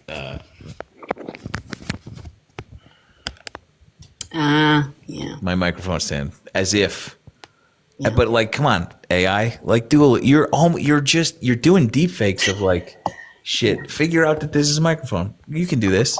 That's weird. Because also what you could be eating. You know what I mean? Could be eating. Could be chapstick. I know. This was a delight. Yeah, it's been lovely. I do want to hear whenever you're ready to dive in. I want to hear about your deconstruction a little bit more. Because I am always curious. Absolutely. I don't know that I put in much work, but it's a sort of thing where, I think that it didn't. I have been a devout atheist for a long time, like for at this point longer than I was ever sort of illusioned, and I think that like my tie to this to the religion and to the people of Judaism is through my grandparents and this horrific thing that is in our blood and like hereditary trauma that has like followed theoretically our people for a very long time, and like and that has informed my everything about who I am, and I know that I'm not alone in this either, and like my position on everything revolves around this thing and making sure that this thing never happened again to anyone else, including us. And so like hearing like I can't remember. It was in the 2010s, 2015s, where there was something that had happened with a bus bombing in Israel, and it was just like somebody. I was talking to somebody, and they were just like, they just do this to us because we're Jewish, and I was like, huh. And then through that, it was just this sort of like, do they? Why? Wow. Yeah, and so like, and I mean, I've always been aware of like settlements, but what does that mean? Hearing that there are settlements, I'm going like it's a contentious thing. It's always been like this. There's always been infighting. There will never not be infighting. Which is the dumbest thing to me, because we're all like, if you've met a Palestinian mother and a Jewish mother, they are the same fucking person. And like, why are we doing this to each other? We all eat hummus, you know? And it never made sense to me. And then like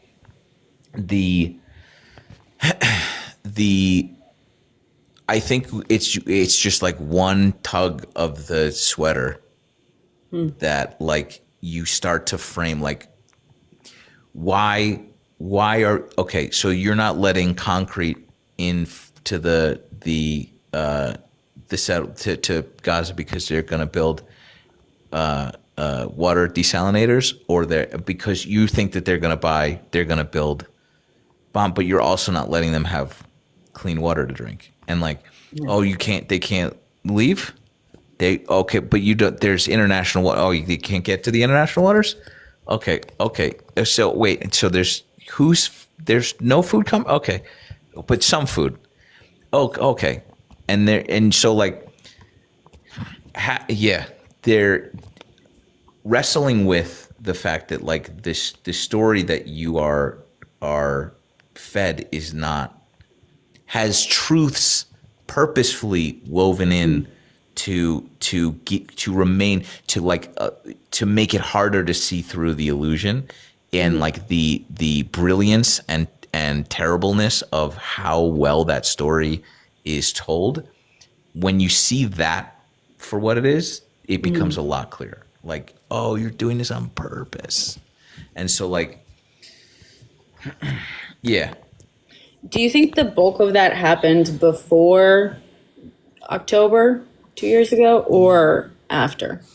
I will say that like whatever shred of sort of doubt that I had, it took like I oscillate between the two, like, and I think that this is just more of my sort of like privileged detachment of anything that is real or scary as a fucking white kid in America. And so like I oscillate between understanding that like everything, any sort of progress that has ever come in our history has come at the like behest of like violence. Sometimes it's not always this sort of like kumbaya, let's vote our way into, but there's also like a lot of that comes at the end of a fucking billy club. And so I operate under the like the preference for not doing an October 7th. I also understand that like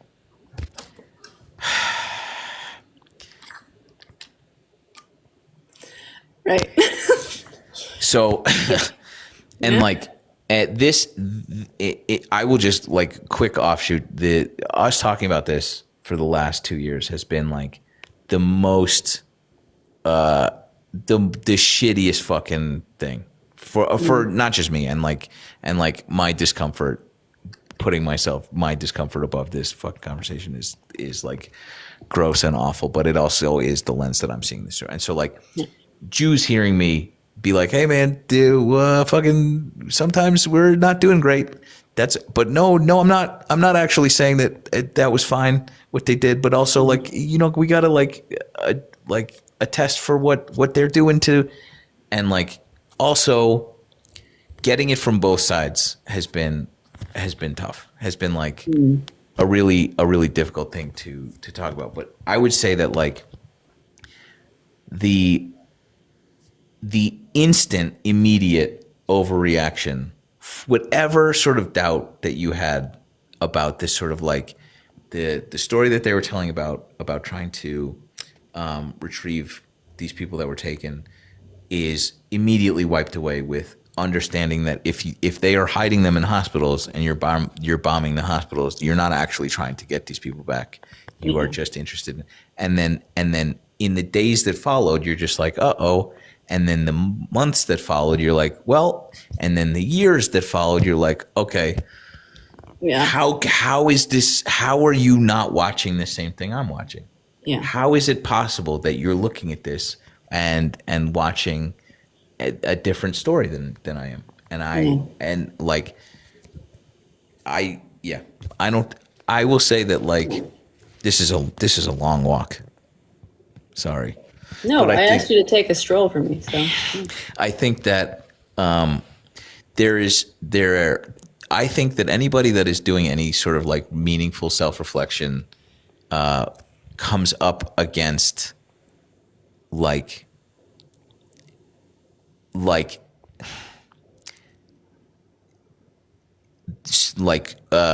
am I trying to put this?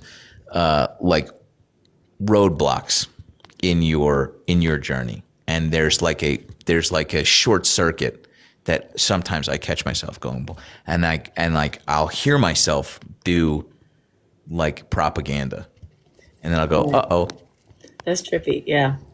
And then and then like that's true of like my participation in misogyny, my participation in racism, my participation in any of these things where I go, well, what about, oh wait, fuck, shit, that's the thing that they tell me to think, and like that happens in this way more than those other things. And I think that like the distance I had to cover with those other stuff is not as ingrained as this. I mean, this is, like in so many ways, I'm really proud of America right now. I know that sounds so backward, but like just because, like having been here, I've been here what, like 16 years now, and like coming here and like learning the version of events that Americans are fed, and learning and like realizing slowly but surely like how deeply ingrained that is. And like, oh, like, and because I mean, Spain is a Western country, you know what I mean? And like, so we still even had some very like a nice sort of slant towards, I always censor it just in case the thing, just so you know. They are. Remember the nudity thing 2 seconds ago. Yeah, that was probably it. Well, I think maybe we don't just blame is for everything, but also, I mean, I'm very proud of Spain because it has obviously taken like big steps, and historically it has always been better on this topic than the U.S. But even so, I can be like, oh, but I grew up hearing. And I want to be fair, right? Like I grew up hearing about atrocities committed by both sides, and I grew up being told it was about religion. So like to a certain extent, I was still fed like a version, but like coming to the US and like kind of stepping on those landmines a little bit and being like, oh, you guys have a totally, like, you don't even think they're human, and like realizing, that, and having those conversations with my friends that have taken years, you know, and I had at least like 2 of them call me up over the last 2 years, be like, thank you so much for being so patient with me at the time. And like, thank you for explaining it to me and like getting me to a certain place that I was not at back then. And, you know, and just being like that. And I've always been like, thank you for listening to me. It's very fucking difficult to do that here. I have been so proud of the Americans that have started figuring this out and started questioning it. Which is horrifying because the people who are figuring it out and looking around and being like, what the fuck, are like, well, now we have to fix it. And like, ironically for me, I'm like, I'm a leftist, but I say like, I'm not a TikTok leftist. And so a lot of this, like talking about like, you know, what the choice was at the polls of like, how dare we support Kamala Harris because she's a Dem and Dems have a terrible track record. I'm like, I have been watching America. Like, yes, I'm so glad you're aware of what's happening right now. I'm so glad you want to stop it. I'm so glad you're angry at the people who are responsible, including your own representatives. I'm so fucking proud. So proud of you for getting here, babe. But trust me, as someone who has been watching how long this takes in America, you're not going to fix this in a year with one election. And like that, you know what I mean? Like there, for me, there's like this frustration there where I'm like, we were so close. We were so fucking close. And like, you guys, you fucking blew it. You woke up to it. This is amazing news. But like, how did we, like, you just got here. How did you get so impatient so quickly? And I know that that's horrible because you're like, how can you be mad at people for being impatient about the end of a G side? But also I'm like, man, like the rest of the fucking world, we've all been here for decades, man. And like, we needed you to wake the fuck up and you guys got too, you know what I mean? You jumped the gun on it a little bit. And this part, dude, they want to get in the weeds with this. I don't want to like derail us, but like there are nations on this app with express intent to find a thing. We talked about this 2 nights ago. To find a thing that is legitimate as a like sticking point in a certain party, and then like use a crowbar and pry that thing. And so you see people like in the comments, in like fake AI accounts, reposting accounts, giant accounts, being like, never support Kamala because she is complicit in it. And that's like, Iran is doing that. And like, and China is doing that. And the problem is those talking points are kind of right. They're kind of right. And so like you get this thing where you're going, yeah, go for it. I'm listening. I can see you get this thing where you're like, you're hearing people make legitimate arguments. Yeah. And that are like, how do you say like, no, well, don't be focused. It is at the same, and it's a little reductionist to say that like people are doing this because Iran is telling them to, but like the hyperspace button that like they put their fucking finger on absolutely contributed to this. Absolutely. And like, how God damn did they get us? Because we were so close in so many different aspects. Like the trials that he was undergoing led somewhere. And like, we didn't get to the fucking absconding with documents. We didn't get to the fucking, like the FBI investigation was dry. Like, we're talking days, we're talking hours where the different timelines, the parallel universes that we are in right now, you cannot describe how close we were to averting this like, I don't want to scare anybody, like seemingly insurmountable thing that we're up against. And like, we were fucking millimeters away from not having to do that. And I've also seen a lot of like data that says it's not entirely the online leftist fault. It's not even if everybody showed up. No, but and I'm also, not. Yeah, it's not. It didn't help. It didn't fucking help. And so like they did that. And so yeah, I don't know. To your point, a lot more people are engaged, but I don't think that people really understand like what that looks like. People who are online who say Trump will shock the left into revolt, into a full system reset. And we're like, you're not paying attention to what that means at all. You are not living in the same reality that a lot of us are. And like, you are not going to take up arms against the military, Dan. Okay. So Steve, yeah. Well, that's another fucking thing. And I think also the worst part in my mind is like, I feel like the U.S. is so primed for those crowbars, because the way the U.S. like views the world, and this is going deep on American psychology. Okay, cool. Again, kick me, boot me, just say it straight up, because I'm bad at the cues sometimes. Just tell me when you're like, cool, I'm gonna do this alone for a little bit, please. Just straight up. I'm going to bed after this. Okay, and tell me when that is. Don't be polite about it. Relax. Okay, the American exceptionalism. You are obviously like, well, thank you. You understand it, right? But we're talking, the way Americans view the world goes down so deep, like on the basic concept of America is number one, right? That's a basic statement, right? That's classic patriotism, right? Except it's not. There is a lot of patriotism across the world, and a lot of it is not focused on this idea of like, this country is number one. Like maybe you throw that out once, sure. But that's not really how patriotism looks in. I'm not an expert. I can't say most of the world, but I'm willing to bet most of the world. The United States has built this entire identity, and therefore like understanding from the ground up for every American of an assumed hierarchy. You are either the best at something or you're a loser. The goal is to be the best at something, and everyone else behind you, that's like, they're others, they're losers, they're, whatever.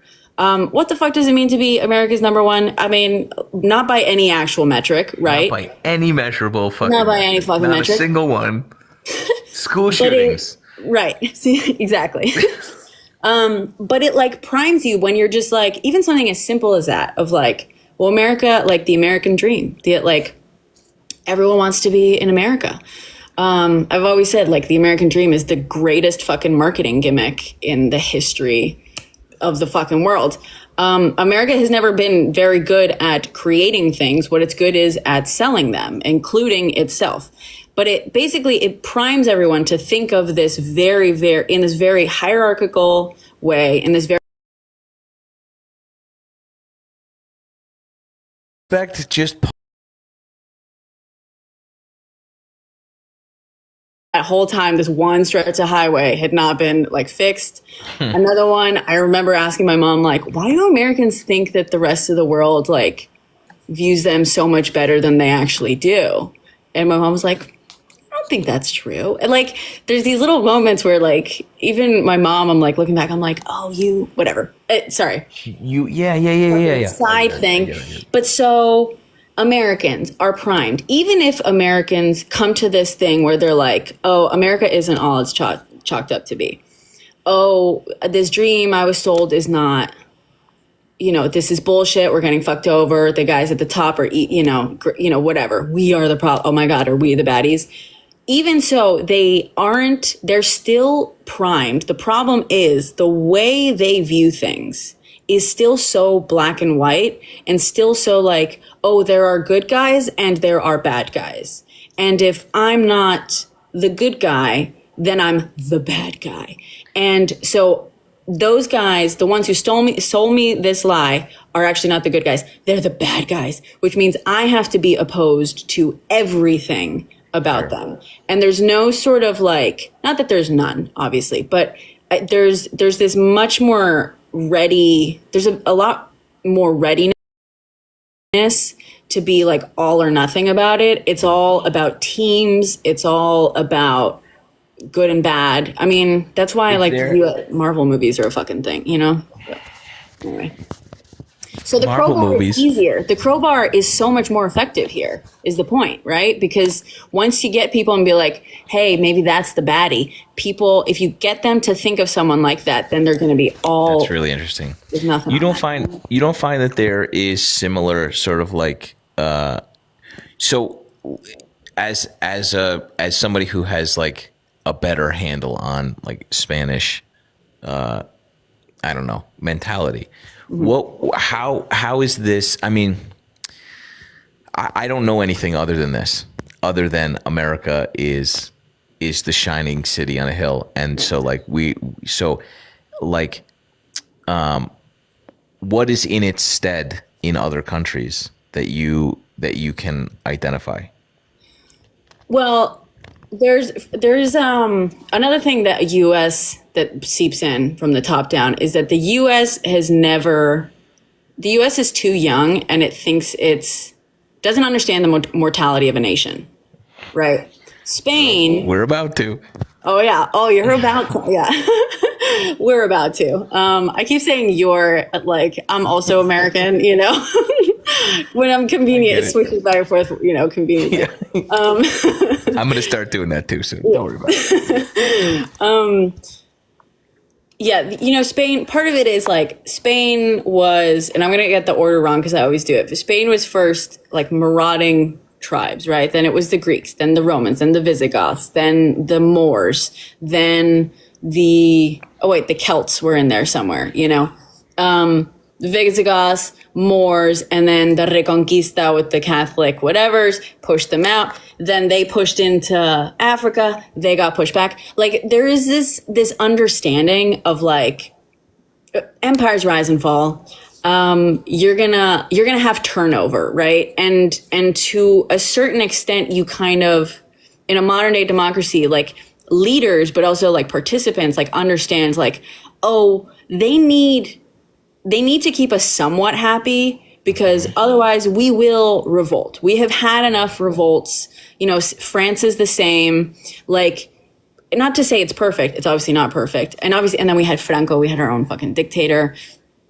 Like, there has been enough turnover that you understand that, like, nothing is forever. And you kind of have to operate on that principle of, like, is this worth extending? If so, like, we probably got to work together a little bit on that.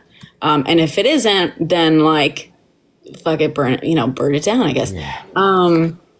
But there's that. And then there's also, I think, God, there's another piece to it. And it just fucking fell out of my brain.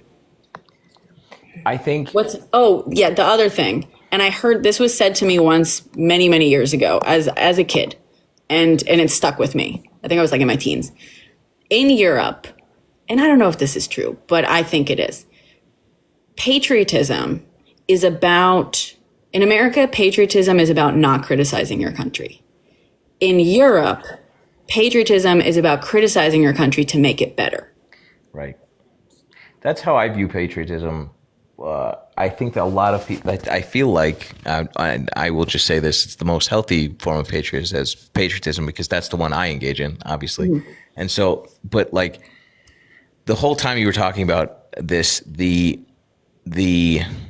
sure, yes, great.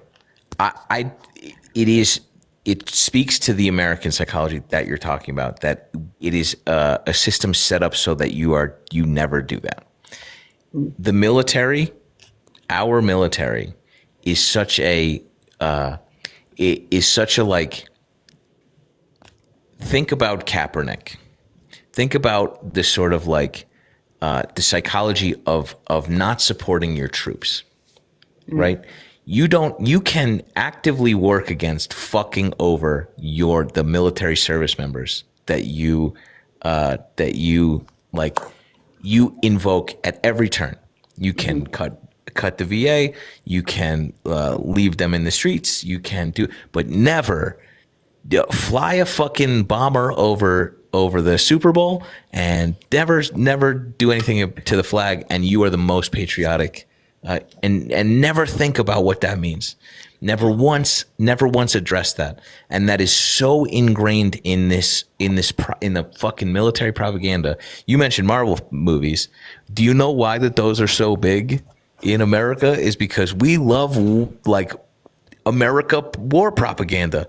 Yeah. We have a guy named Captain America. That's goddamn. When that curtain fell for me, that was really a bummer. Is the fact that all of America's wars are over there. You know what I mean? Huge. America is very lucky how it's situated. Yeah. Like, I mean, I talk about this also, and that's why America needs Europe. You know what I mean? Because it's hard to get to from its enemies, but it's also very hard for it to get to its enemies without like some way stations on the way. Huge, yeah, and oh man. But that's a good point too. Sorry to interrupt, but like that's a very good point because in Spain, because I was just reading, I was like compiling the research for the NATO thing, and because like Spain still has a pretty large military and stuff. And part of it was like, well, Spain had a military dictatorship.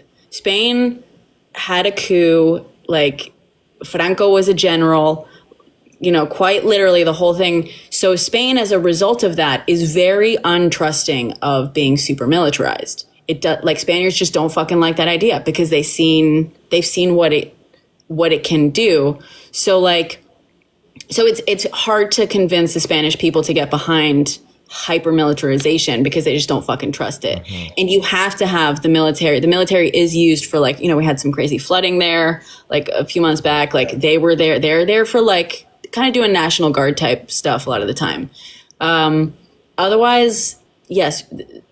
Yeah, the Spanish aren't gonna fucking, and that's a very different thing than like support the troops. I've never fucking heard any version of support the troops in Spanish. The degree to which we are psychologically conditioned to accept our militarization begins in Marvel movies and every fucking Rambo movie that you've ever seen that we churn out, partially because they sell, but they sell because it's important to like normal fucking all of it's a psyop, and then we take those propaganda movies that we make and we ship them off to other countries being America's military is the best, you guys are patriots too, and it's just like and then the reason why, like the lesson learned about not over militarizing the state is one that we could have learned in the 50s, but that ship has taken off with a bunch of drones. Like this whole the idea. Now, while you're talking like our sort of like geo like situated, our sort of isolation, like Jesus Christ, oceans on both sides, mountains fucking everywhere, right? It has also put us in a position where if someone were to take over the government that we don't want and has just isolated us over here on this sort of island, we're in big fucking super duper trouble. And this was like, wait. Let me follow that. Finish that thought. I want to hear exactly what you mean by that thought, because in the 30s. In the 30s, that thing happened. We're in super duper trouble being this isolated. Why? Because that means people can't get out, or both. People can't. Well, here's where this starts for me. In the 30s, at some point, not out of our benevolence, we decided to maybe like stop Germany from like wiping everything off the fucking map, right? Not because we needed to save innocent people being slaughtered in gas chambers, which we knew that was happening. But like, thank you for saying that, because I'm always the one who's correcting America. Yeah. No, we needed to fucking we needed to get anyway. So when identifying the peril that Donald Trump, who is just following this playbook loudly, the media's lying to you. He just read the book. He read his book and then he did all of the things, and he didn't because he's a fucking moron. But like, people are just word for word plagiarizing what they did. And so like identifying that that's what they were doing, and understanding like if history doesn't repeat but it rhymes, What happens when it happens here? There is no force coming to liberate America once this takes over. And so, and I knew that, we knew that anyway, because our military is 20 times the size of the next 19 biggest militaries, which are our allies.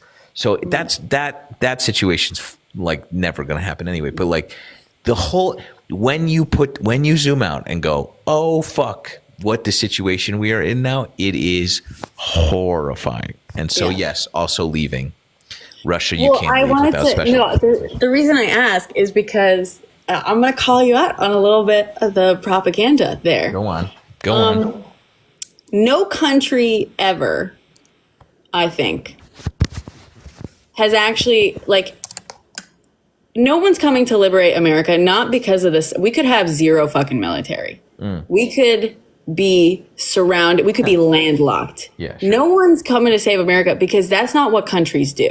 Sure. And this concept of like going, I made a video about this like a while because I had this realization. I was like, oh, because a lot of people keep being like, why isn't anyone doing anything? Why isn't anyone coming to save us? Where's the UN? Where's this? And people are like, no one's coming to save us. And I realized like, oh, the part of the reason you think someone's coming to save us is because that's what you think America was doing. That's really interesting. America was never liberating anyone. Like, no, that's what they told you. America was invading countries to steal their resources and taking advantage of or creating destabilized situations so that it could, benefit. Yeah. Yeah. No, countries don't fucking liberate other countries. D-Day, like, that's crazy. Even insane. D-Day, yeah. Identifying that propaganda is still working within that fucking brain trap. That's unfortunate. Yeah. Whatever, Brenna. Okay, I didn't fucking. I mean, like I had to realize that too. You know, there's that's even another realization. That's even scarier. So that's cool. Yeah. Even. I had a realization. I also, another thing, and I hate hearing myself do this, so I apologize, but I hate being like, oh, I made a video about that. But I did make a video about American media a few months ago. That's one of my favorite fucking videos I think I've ever made, because I was talking about how American media isn't just like, my entire thesis is that American media is the only thing that America exported that other countries cannot get elsewhere. And a big part of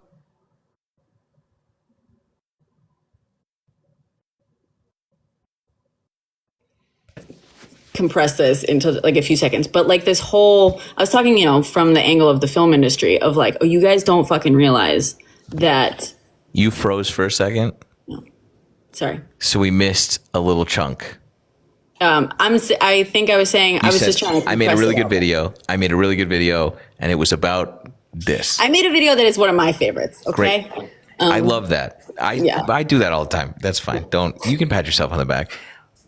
Thank you. But it was about American media and like how my thesis was the only American export that cannot be replicated elsewhere. Yeah. Exactly. And we've already figured out that you can, because like they've started filming American media, like Canada, even in India, like that has slowly been happening. But now what the big problem is that companies like Netflix and HBO, Amazon and stuff have realized that that American media doesn't have to be the default. And in fact, international audiences have grown up watching media from another country. So international audiences are very prepared to do that for a totally different country.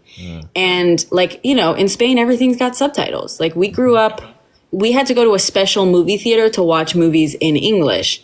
But so I was very accustomed, to watching everything in Spanish, like dubbed over and stuff. And you could give me a movie that was made somewhere else completely, a German movie, a French movie, and I wouldn't know the difference. As a kid, I wouldn't have known the difference. It was all dubbed over. And I think that's true. Same with subtitles and stuff, of course. I know some people are going to be like, dubbing. But like the rest of the world is primed to enjoy media that is not its own, because America has made it very, very dependent and expecting of that. And now America is like, I mean, the American film industry is suffering, but also these bigger, online streamer studios have realized that their biggest shows in recent years have not been American because culturally there's more similarity. Like, Money Heist, terrible fucking name, fucking phenomenal show. One of my faves. So good. Thank you. Yeah. And culturally, like, I'm like, this is a story that I can get behind, And those network or those companies can specialize content for all of these different countries because they are not beholden to this like American necessarily. Like it behooves them financially to go and do this and like. Yeah, because it's so much more affordable. Spain. Yeah, to make content elsewhere, and it turns out the rest of the world loves a Spanish TV show as much as it loves an American one, if not more so now. K-dramas are taking the fuck over. Like, yeah. And so, but American media is part of American propaganda. Like that has been a big export, not just for money, but for narrative. And a lot of it's soft power, a lot of this illusion. There's also like, it's like a self-feeding thing where people are like, America's not about freedom. These fucking bullshit ideals that are all in these American movies, you're full of shit. And people are rejecting American media as a result of it because they're like, this is ridiculous. Anyway, this was a fucking tangent. No, I think it's all this horrific spider web. I feel like you were talking about something else though that I interrupted. I just wanted to like. No, okay. I think we weren't. That was it. That was just basically this like. And that realization where it's this like, I don't know if this is true for you, but like when that veil falls and you're like, shit. And that like yeah. And then you find out it was just Soros and we're on a flat earth. And then man, his checks must be getting lost in my mail. Still waiting on them. Still waiting on them. It's all, yeah. But I was going to say, you want another sinking realization? Yeah, why not? This one's a relatively new one for me. Well, I don't know. You kind of have that feeling in the background and you put words to it and you're like, that's what that is. You know how we're all looking forward to Nuremberg, our version of Nuremberg? Yeah. So I made a video yesterday. It was a joke. I mean, I was talking about US code, right? Because technically a lot of people, it was inspired because I was watching your live actually. And you talked about qualified immunity. And I tried hopping up because I wanted to be like, here's the good news about qualified immunity. It doesn't shield you probably know this, but it doesn't shield, against criminal prosecution. Right. It's only about getting sued. So theoretically, if somehow we righted this ship in the next few years and we had an executive with some fucking, balls, cojones, like they could theoretically, hold everyone to account. Theoretically. Lots of theoretically best case scenario. Lots of ifs in there. Yeah. Right. But then some comments and of course this is, it was 5 a.m. and I couldn't sleep. So I was very annoyed. Someone came in with like an attitude like, don't they teach Nuremberg in America? And I was like, that's not what this is about. This is about US code. And we got into it. And so I ended up like making these stories explaining it. And I was like, we need to be talking about the fact that, do you know how many Nurembergs have happened since Nuremberg? Right. 2. Right. Like 2 comparable. We needed a Nuremberg in 2021. That should have been, you should have gone to prison forever, like, or a forever prison. And like that needed to have happened days after the day after they uncovered a tape of Steve Bannon going, we're going to pretend that they stole this election. That guy should have been put under a jail somewhere. And then Donald Trump should have been put right next to him. And like it could not have been clearer. It's never been more clear now. And so like you are 100 billion% right that shit like, and like not but for also, nothing. the point also being that it's on us. Like, it's on Americans to hold them accountable. Like, a lot of people are still thinking, oh, there's going to be Nuremberg trial. No. Either we do it or no one does it. Like, it is not for, incidentally, it is the reason, not the reason, but a huge reason why we still have this festering wound of racism in America is that, like, not only did we not have like swift reprisals and reparations for slavery, but they left fucking statues up reminding black people of what happened, and like, don't get too uppity, and like that it is the complete, like, how it's treated in Germany in the 40s and on is an example of how a country can correct course. And it is because they didn't want to, they were forced to like engage in these trials and bring people to justice for the fucking crimes that they did. And they didn't do that before this. They haven't done it since. We should have done it then. And I'm worried if Democrats or leftists can impotently slink their way back into power somehow, which at this point my hope is dwindling. I promise you, these like spineless fucks will go, well, we can't alienate 50% of America. They'll do the same thing, and we'll just like, well, we can't. And they framed this is so fucking brilliant, Brenna. Donald Trump and these fucks have framed this political witch hunt. Everything that they know that they're going to do, they accuse you of doing first. Oh, yeah. And they get so far ahead of you that when we turn around and prosecute you for the crimes that you did, the felonies that you did, the like conspiracies the corruption that you're doing, his supporters, slack-jawed, mouth-breathing dummies go, these are political. No, they're fucking the crimes that you did. And so they have head us off in such a sinisterly brilliant fucking chess move. And again, it pains me to say that because these people are the dumbest human beings on earth. Before you keep going, just on that,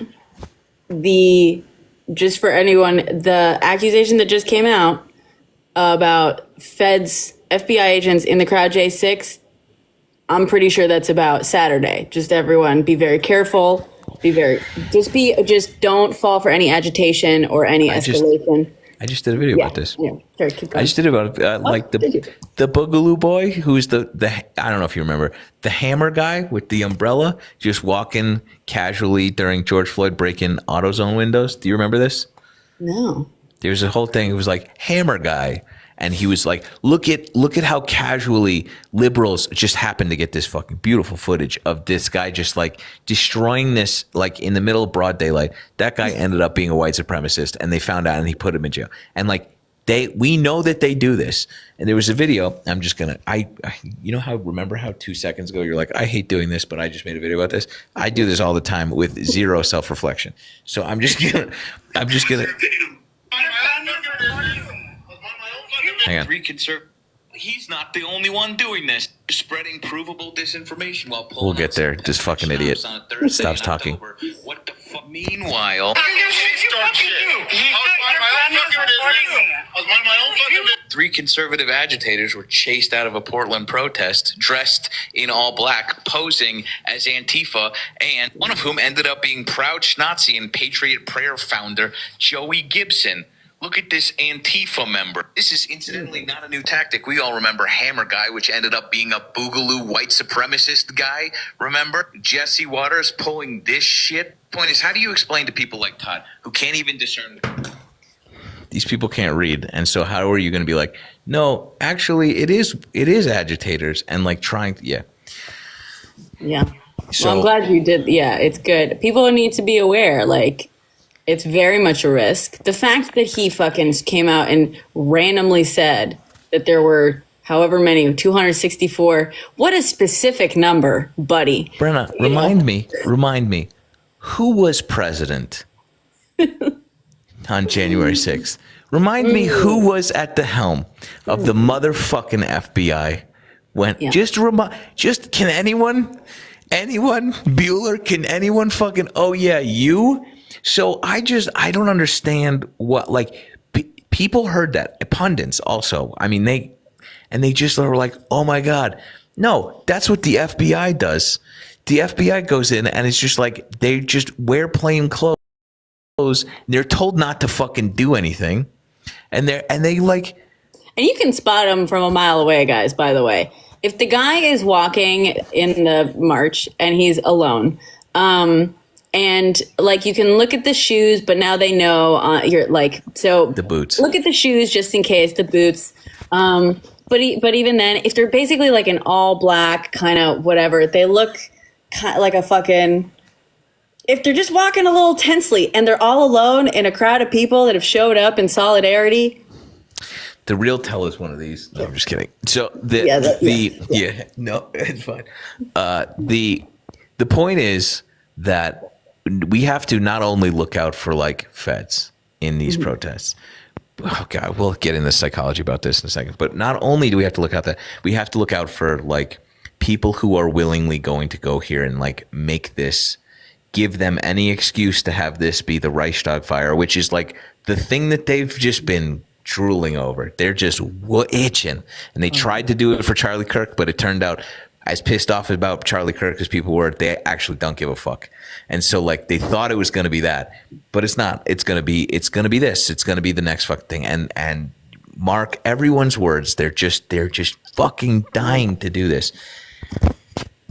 The psychology of this protest and these protests, there's another thing I oscillate between being like, protest in this box that we give you, and then what that means, and again this brilliance of them being like, if you do anything, we have all the mechanisms to just jump down your throat. And so we might not, if we protest properly and disrupt and become disorderly, civilly disorderly, all on our own, which we need to be doing, they have already set up this thing where like they've labeled you terrorists.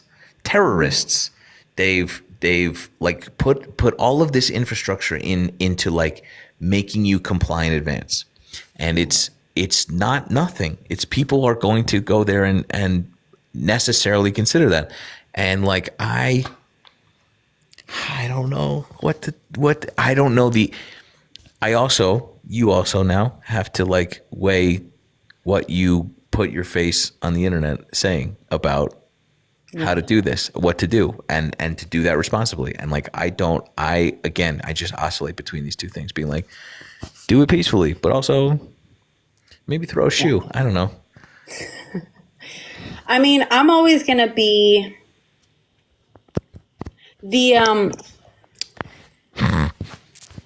no, this is a subject. I'm always going to be on the side of peaceful, right? Peaceful. In part because, in large part, because it gives them the excuse, firstly, but also it doesn't actually, it like, even if we were so somehow successful about it, that wouldn't change a fucking thing. I know that you're saying I know you're saying like the only big changes in history have come through violence. That's not actually true. My namesake preached nothing but civil, nonviolent disobedience. It is absolutely the thing that I subscribe to the most. It is absolutely the thing I got fucking raked over the coals recently about. And it is something that I like. Why? Because people were mad that you weren't preaching more? Right. And so like ultimately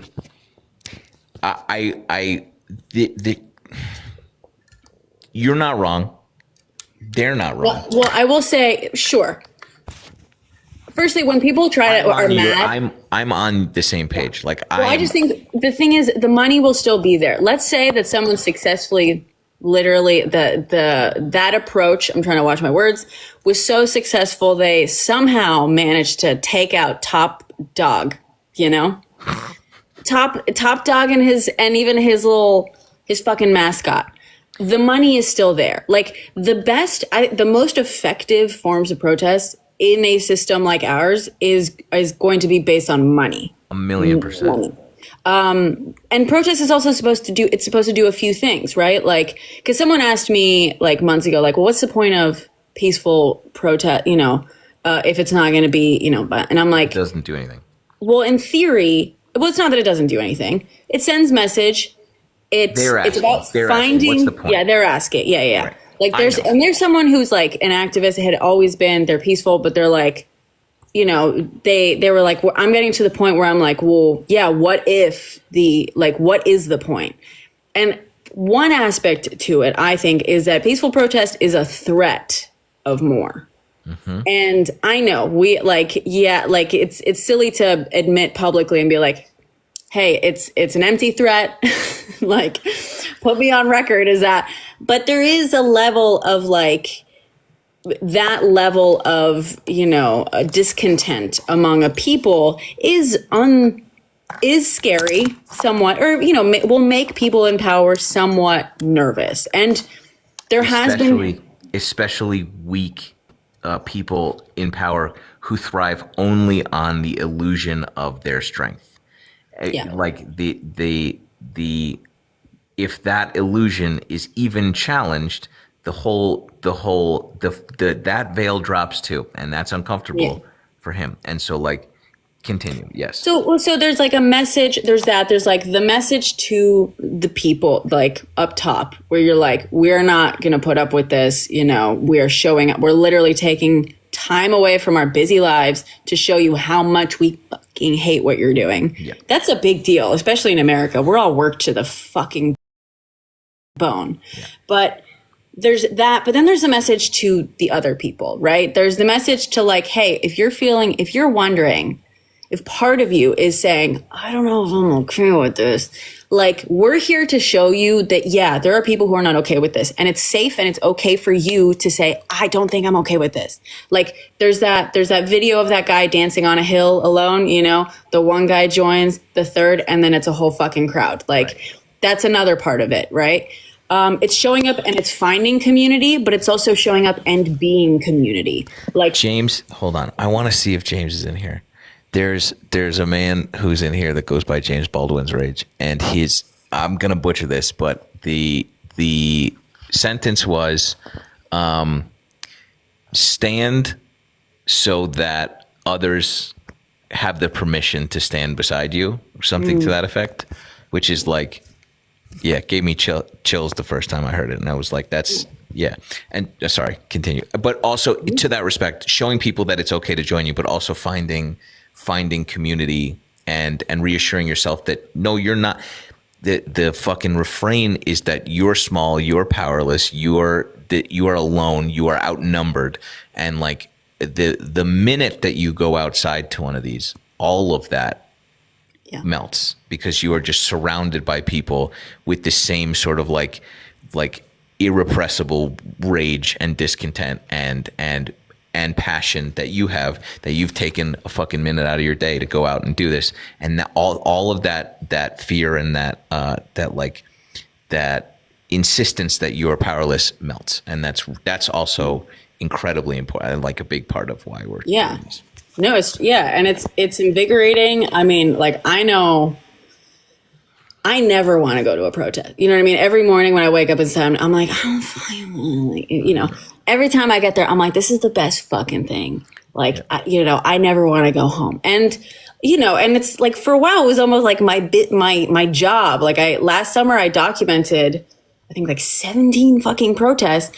And it's always the same. Like, you get there, even if you don't want to be there, at the ass crack of fucking dawn, there is something so inspiring about other people showing up to cause a ruckus. And like, even if it's a peaceful ruckus, even if it's a permitted and like walking in the like, the permitted what streets you're allowed path, even if it's sanctioned, there is something so jolting about it that, like, I know I need it. Like, I get to points where I'm so fucking depressed with everything that's going on, and like I need to find ways to like not let the despair get to me, but also, like, there was this, in that whole conversation with this person, another thing that they said was that, where they're like, I don't know, like, you know, I go to these to find community. Yeah. But also like, I'm involved in so many other things and like, you know, organize this, that, like,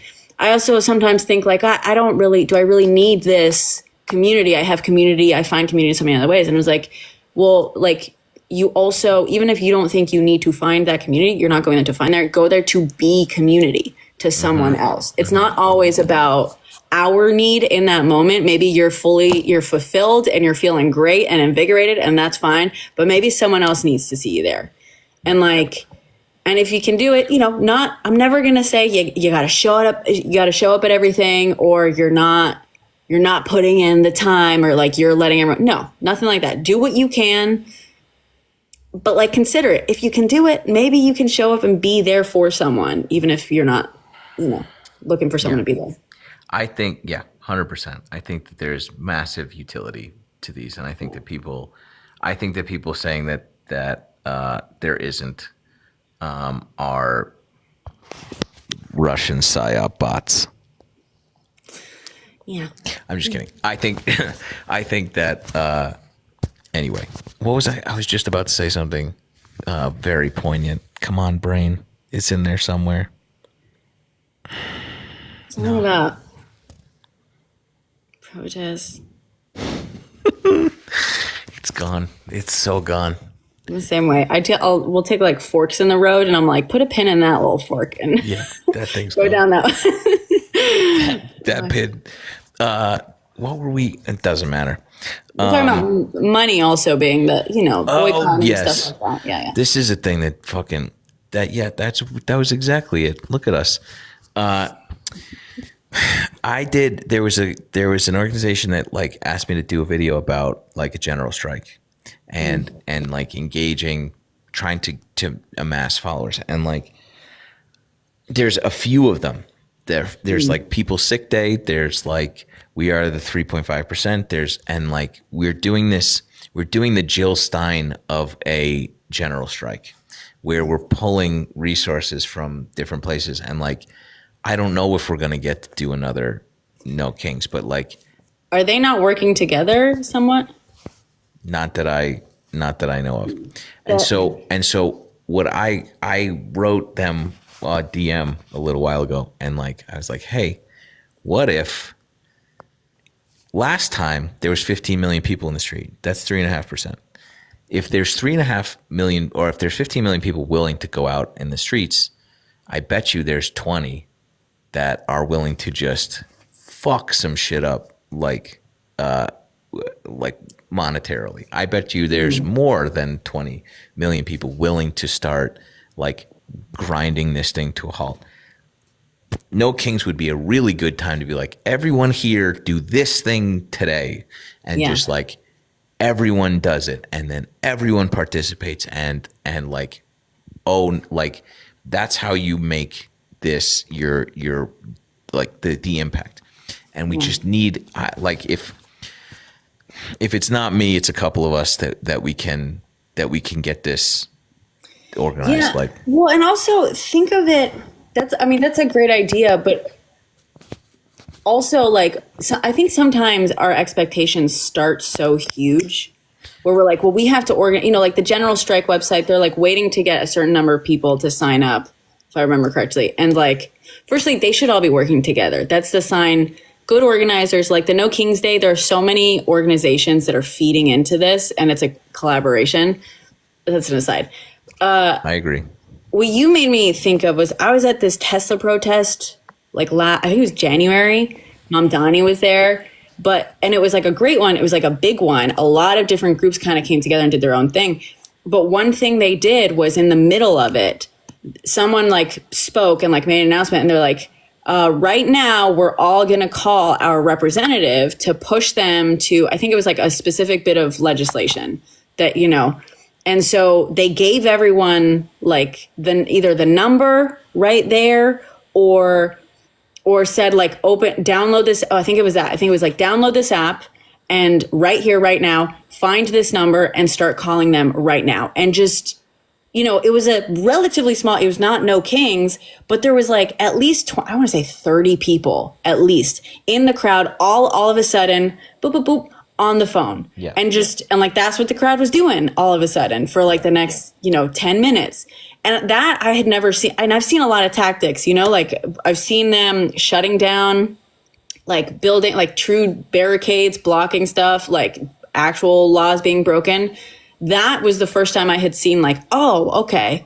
So like there's ways of doing, if you can like think of doing that, I mean, just, a suggestion of like, what is one thing that we could get everyone in the crowd to do right like now. Within hearing, or bullhorn distance to pull their phone out to do right then. And like do that, tell a few people to do it and let's see, even if it's just 20 people at a time, I agree. I like taking small bites. I understand that I also think that this is a unique position to engage, especially like even if it's No King. I have to imagine that No Kings has a larger sort of idea, a game plan. But I've been wrong before. And so I think, but this would be I think that a general strike is our best utility that we can engage in. And I think that they seem to be the obvious conduit to that. And if it's not that, then a teacher strike, but that's not fair to put on teachers, but that would be so fucking effective. But like, yeah, I don't know. Yeah, I mean, you should try reaching out.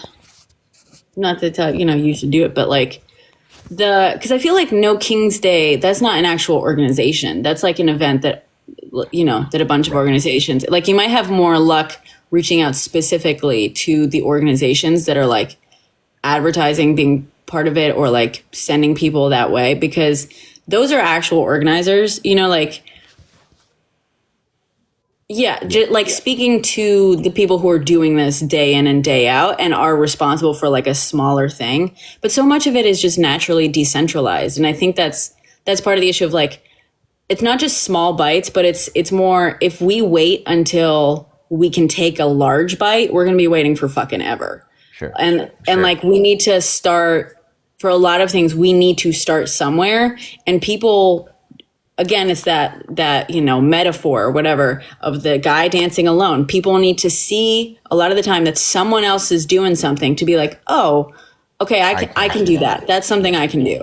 I think that's a great point. Yeah, but if we get people, if we're waiting for everyone to be like ready to jump in to the pool together, like, come on, everyone, like hold hands. All right. Do we have everyone here? Like, we're never going to fucking jump. We're just never going to do it. Sure. I think that's a great point. Good job. But it's tough. General strike. Like, how do you do a general strike if you're the only one not showing up to work? Yeah. I feel you. Also, for me, it's a really tough thing to be like, yeah. You guys do a general strike. I'll be over here. Come on. Don't show up to work. Stay home all day. We'll be right there with you. I'll do a cold plunge. I don't know. I'll figure something out. Solidarity. Brenna, this has been a pleasure. Let's do it again. Yeah, let's do it. Let me know anytime. Deal. Yeah. Great. Let me know how yours goes and your protest, and we'll. Oh yeah, I mean, I live stream most of them, and nice. I film them as well. I've had I don't know if I'm gonna do anything. I think I'm gonna pop my phone in a Faraday bag and wear our dark sunglasses, but we'll see. Why, you think the government isn't on to you?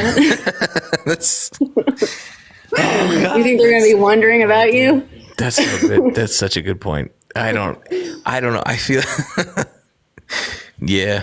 That's the trade-off of having the, and I talked about this also recently. I talk about I think a lot of people are very, very paranoid about the surveillance thing and stuff. And there is like a trade-off, just accept, babes, most of you aren't using VPNs and stuff.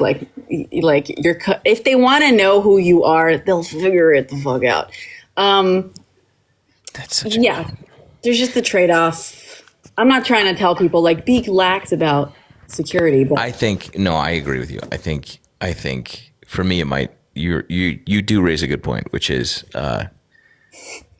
there's cameras in this house already. So I think that you are announcing it to thousands of people right now. Can I tell you, I came home I did a TikTok event, which is just a thorough, exhaustive waste of time from Cabo San Lucas. But it was like 2 or 3 weeks after Hassan had been stopped at the airport. And I went through this whole thing about like, I'm going to get a burner phone and I'm going to leave. But I didn't end up doing that. And so I got to U.S. Customs and I was like prepared to just enter in a 5-hour standoff with TSA. And they said, I was like, I had my passport in my hand and they were like, we don't need that. And they just took a photo of my face and they were like, go on. And I was like, oh no. Yep. And I was oh fuck, dude. And then as I was walking away, I was like really upset that they don't consider me a threat to the level of Hassan. I was personally offended. And then I went through a whole roller coaster of emotions to be like, okay, so they have my face to the point where they don't need my goddamn passport anymore. You don't even have to take it. Yeah, I had the exact same experience as you, like down to every little detail of like, you know, just be like, I mean, I'm a minor creator. But I'm going to get stuck. But you never know. You never know. Like, you know, I'm also convinced I was the FBI, the NSA was listening to my calls for years anyway, because I was in contact with one of the foremost domestic terrorist leaders in the United States for a few years for a writing project. So I'm like, ever since then, I'm like, oh, they're listening. And yeah, whatever. They are. I had the exact same experience where I was like, and then the photo where that sinking feeling of like, I've been carrying around this fucking piece of paper this whole time and they have my pupils stored. They just fucking scan your face. Stored. And like, you know what's that? This is my conspiracy theory thing. That scan right there, that's the last scan. That's the performative one. That's the one where they make it obvious that they're scanning the face to match you to the records. You've been scanned every fucking 40 moment. times before you got to that fucking thing. Yeah. They know who you are. They know that they're letting you through. And that, so yeah, all right. The thing that leaving is the one that is the. At some point, you used to be able to leave Russia, just get on a plane and just go boop, and now you have to ask for permission, and that is a whole different can of worms. And we're absolutely gonna get there. And I've heard a lot of very smart people talk about. I've heard a lot of very smart people talk about why, because like the thing that you hear is that like if you don't like it, leave. Right? All the slack-jawed idiots who have never thought about anything for more than 2 seconds in their life hear you say something like, we need like whatever, fuck America, and they're like, if you don't like it, leave. And then like you watch people leave, mass exodus for people who are just like, you're right, fuck this. It's the same thing as the one guy dancing on the hill. If you see other people leaving, titans of industry, thought leaders, scientists, poets, everyone who is gay, anybody who is like at all threatened by an author, everyone, when you see that happening, it is the same thing as like the illusion of strength is shattered because it needs to maintain this idea that like you're doing a good job and everyone likes you and the strength is working and like the economy is strong, and so they stop you from leaving, and they do that every single time. Eventually, every single time they're like, that passport doesn't work anymore.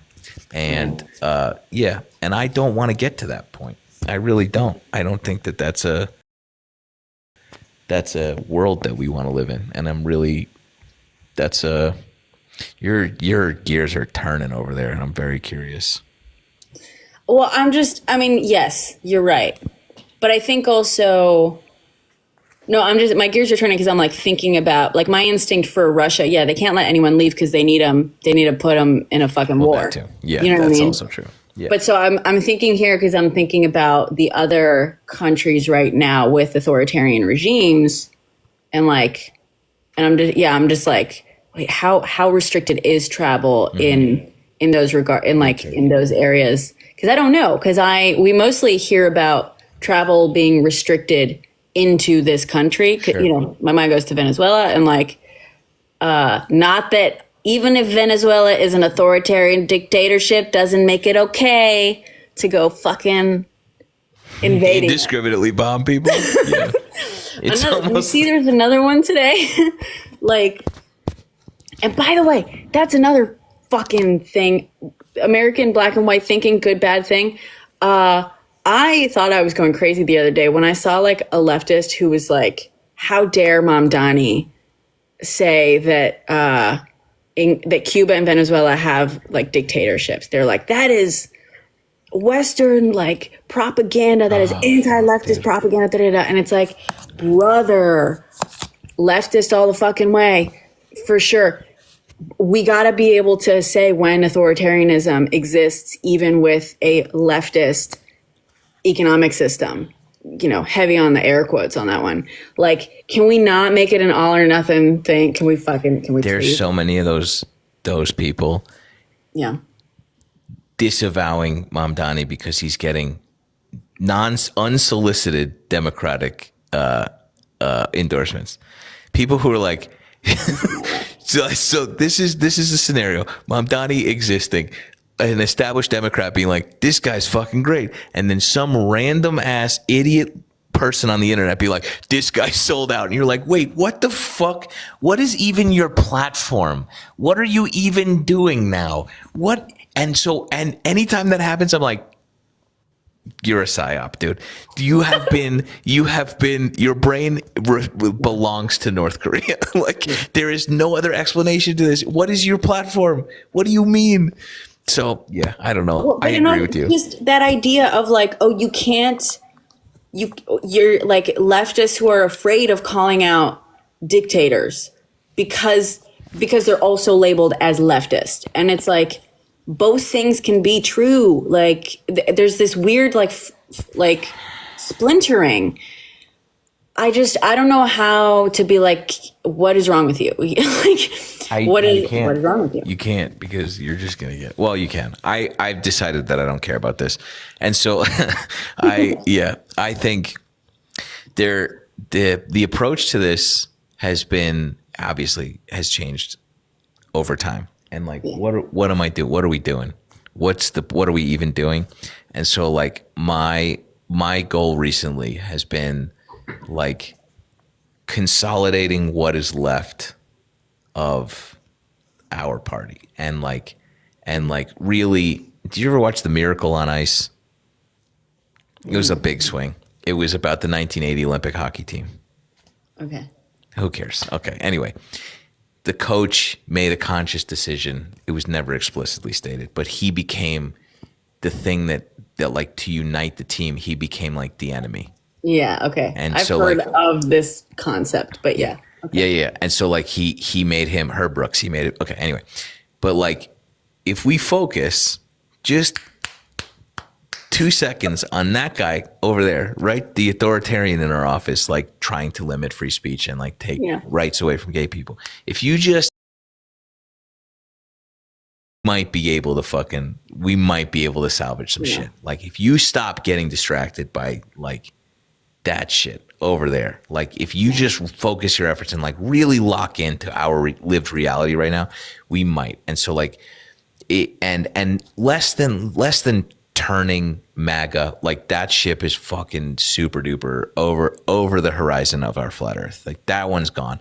But there are plenty of people who have talked to who are like, I'm a conservative. Before you got on, I was like, why are you conservative? And the guy came, his name was Dante, and he was like, I fucking hate this guy. He is not a conservative. Nothing I can identify as, and like, I'm going to the No Kings protest. I'm a Republican. And I said, that's okay. Those are the people that we can get. We need to consolidate the schismed, fractured left to whatever degree, and everybody else on the absolute fringes can go eat a bag of dicks. I don't care. I'm not going to convince you one way or another, but I am super going to like try and congeal the fucking rest of us. The righties have to come over here a little bit more. Like, I'm not going over there. We're not going to be more moderate. They have yeah. No, we're not going to. I will say, I mean, what are your feelings on this whole purple revolution thing? Get fucked. Okay, good. Go. Yeah, no. I found out today I was blocked. I wasn't, people kept asking me to like weigh in on it. I was like, I don't know what you're talking about. Turns out I was blocked by one of the main people like pushing it. And I was like. Preemptive.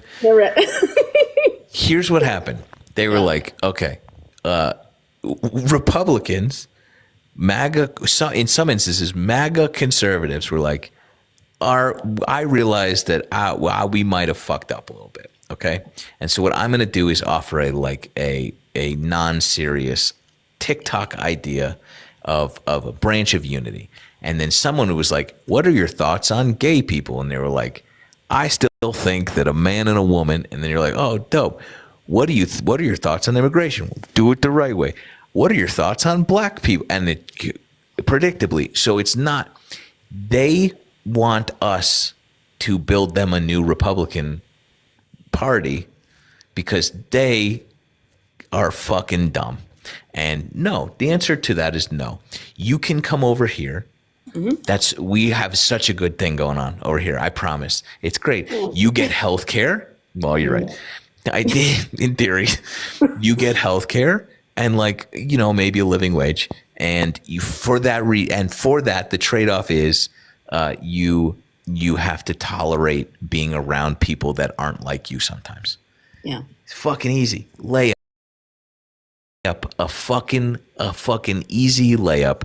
But and the reaction to that was, fuck you liberals, you cucks. And like instantly it dissolved and like, you're not ready for unity. And I'm like, no, dude. Unity on your terms alone is not unity. Like, you missed the whole fucking point. Yeah, exactly. Yeah. You're just holding people, you're holding us hostage or whatever. You're holding democracy hostage at that point.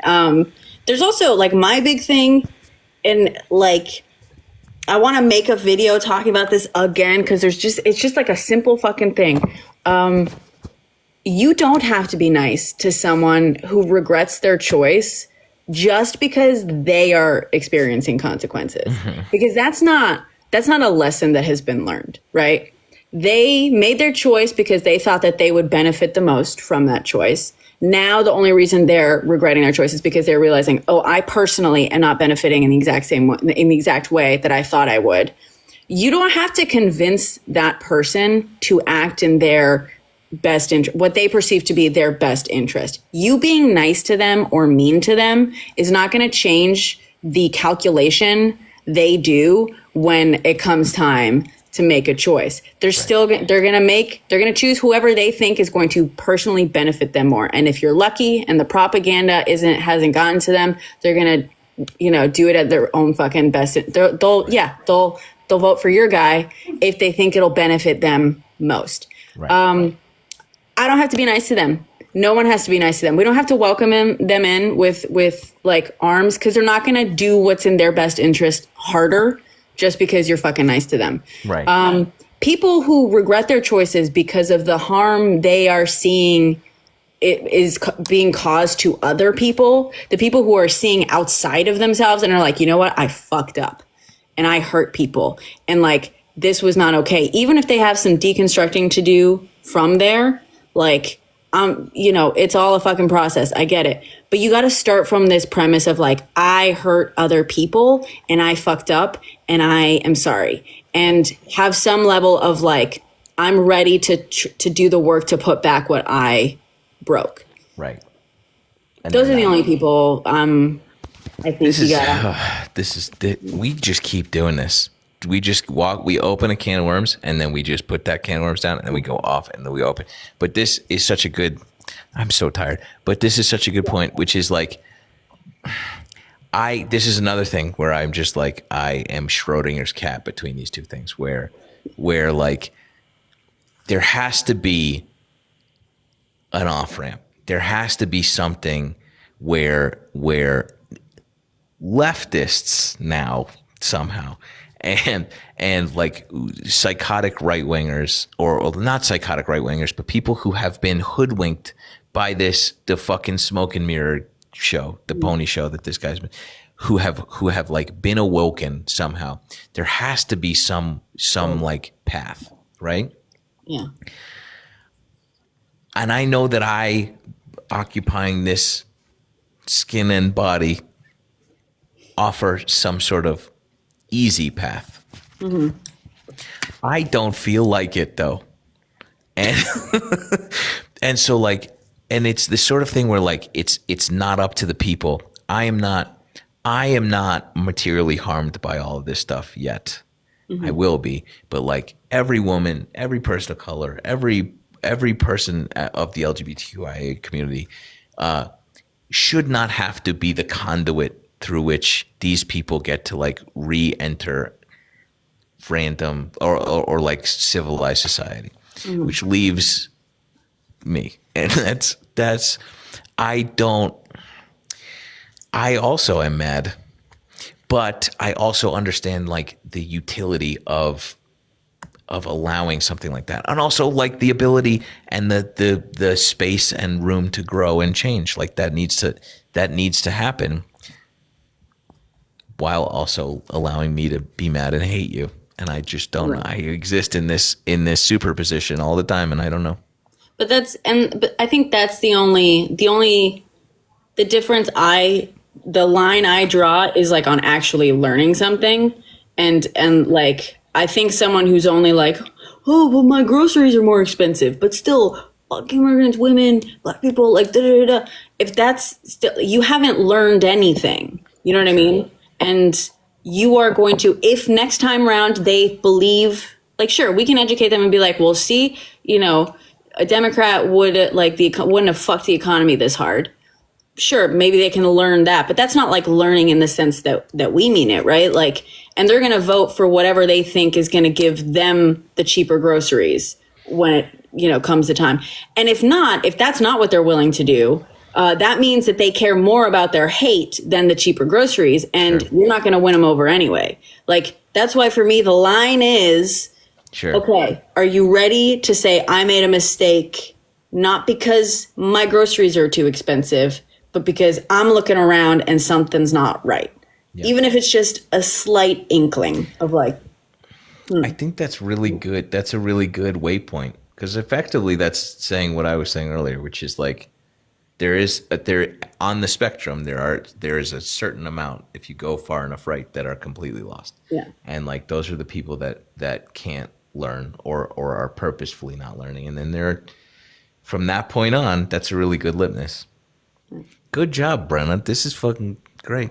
That makes me feel. I feel like I've seen a fucking beacon. But you gotta learn. You gotta be willing to learn outside of yourself. It's gotta be about other fucking people. I don't know. I'm still debating if I'm gonna. I have some family that voted for him, extended family, and I don't want to see him at Christmas. You know what I mean? Yeah. That's my biggest, you know, that's the worst thing I got going on in my life. But like, that's fair. That's still, you know, I'm sure you and I would say 40% of Americans are going to have a weird Christmas. Yeah. 50%. The funny thing is, like, I would fucking skip it. I'm afraid of my mother. That's who I'm afraid of. My mother's like the one who's gonna be like, how could you? But no, but why? No, you know, and like you just gotta radicalize mom a little bit. Mom's from Boston. She was her. Mom's from Boston. She's from Boston. She was DSA when she was in college. She fancies herself a total radical leftist. She's not. Mom, let me tell you about TikTok leftists. You don't even. I finally got her to quit Bill Maher, though. Or actually, I shouldn't say that. She finally got herself to start quitting Bill Maher this year because of his comments on Iz. That she's very much, she lived in Spain for 35 years. So, like, on that, she's like, Americans are fucking stupid. But she's also, like, in recent years, she's become very pro-China. Like, to the point where I'm having the same conversation with her of, like, I'm like, there is a genocide. Like, there's one there, too. Like, can we...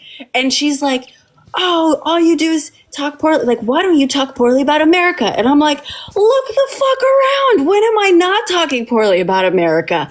The difference between you and me is, like, you have an issue when America's doing it. You have an issue when is doing it. You just don't have an issue when China's doing it. Like, it's crazy. It's crazy because, like, I spent not a lot of time, but I've been over there a bunch of times for bike racing, and I have like a very weird affinity for China, just because it's like, I don't know if you've ever been, but it's like it's just like any other like cultural shock, but it's like a very pronounced, like, you are out of your depth. And that's everywhere you go. And it's like, really, for me, I love that. I want to swim around feeling like that all the time. And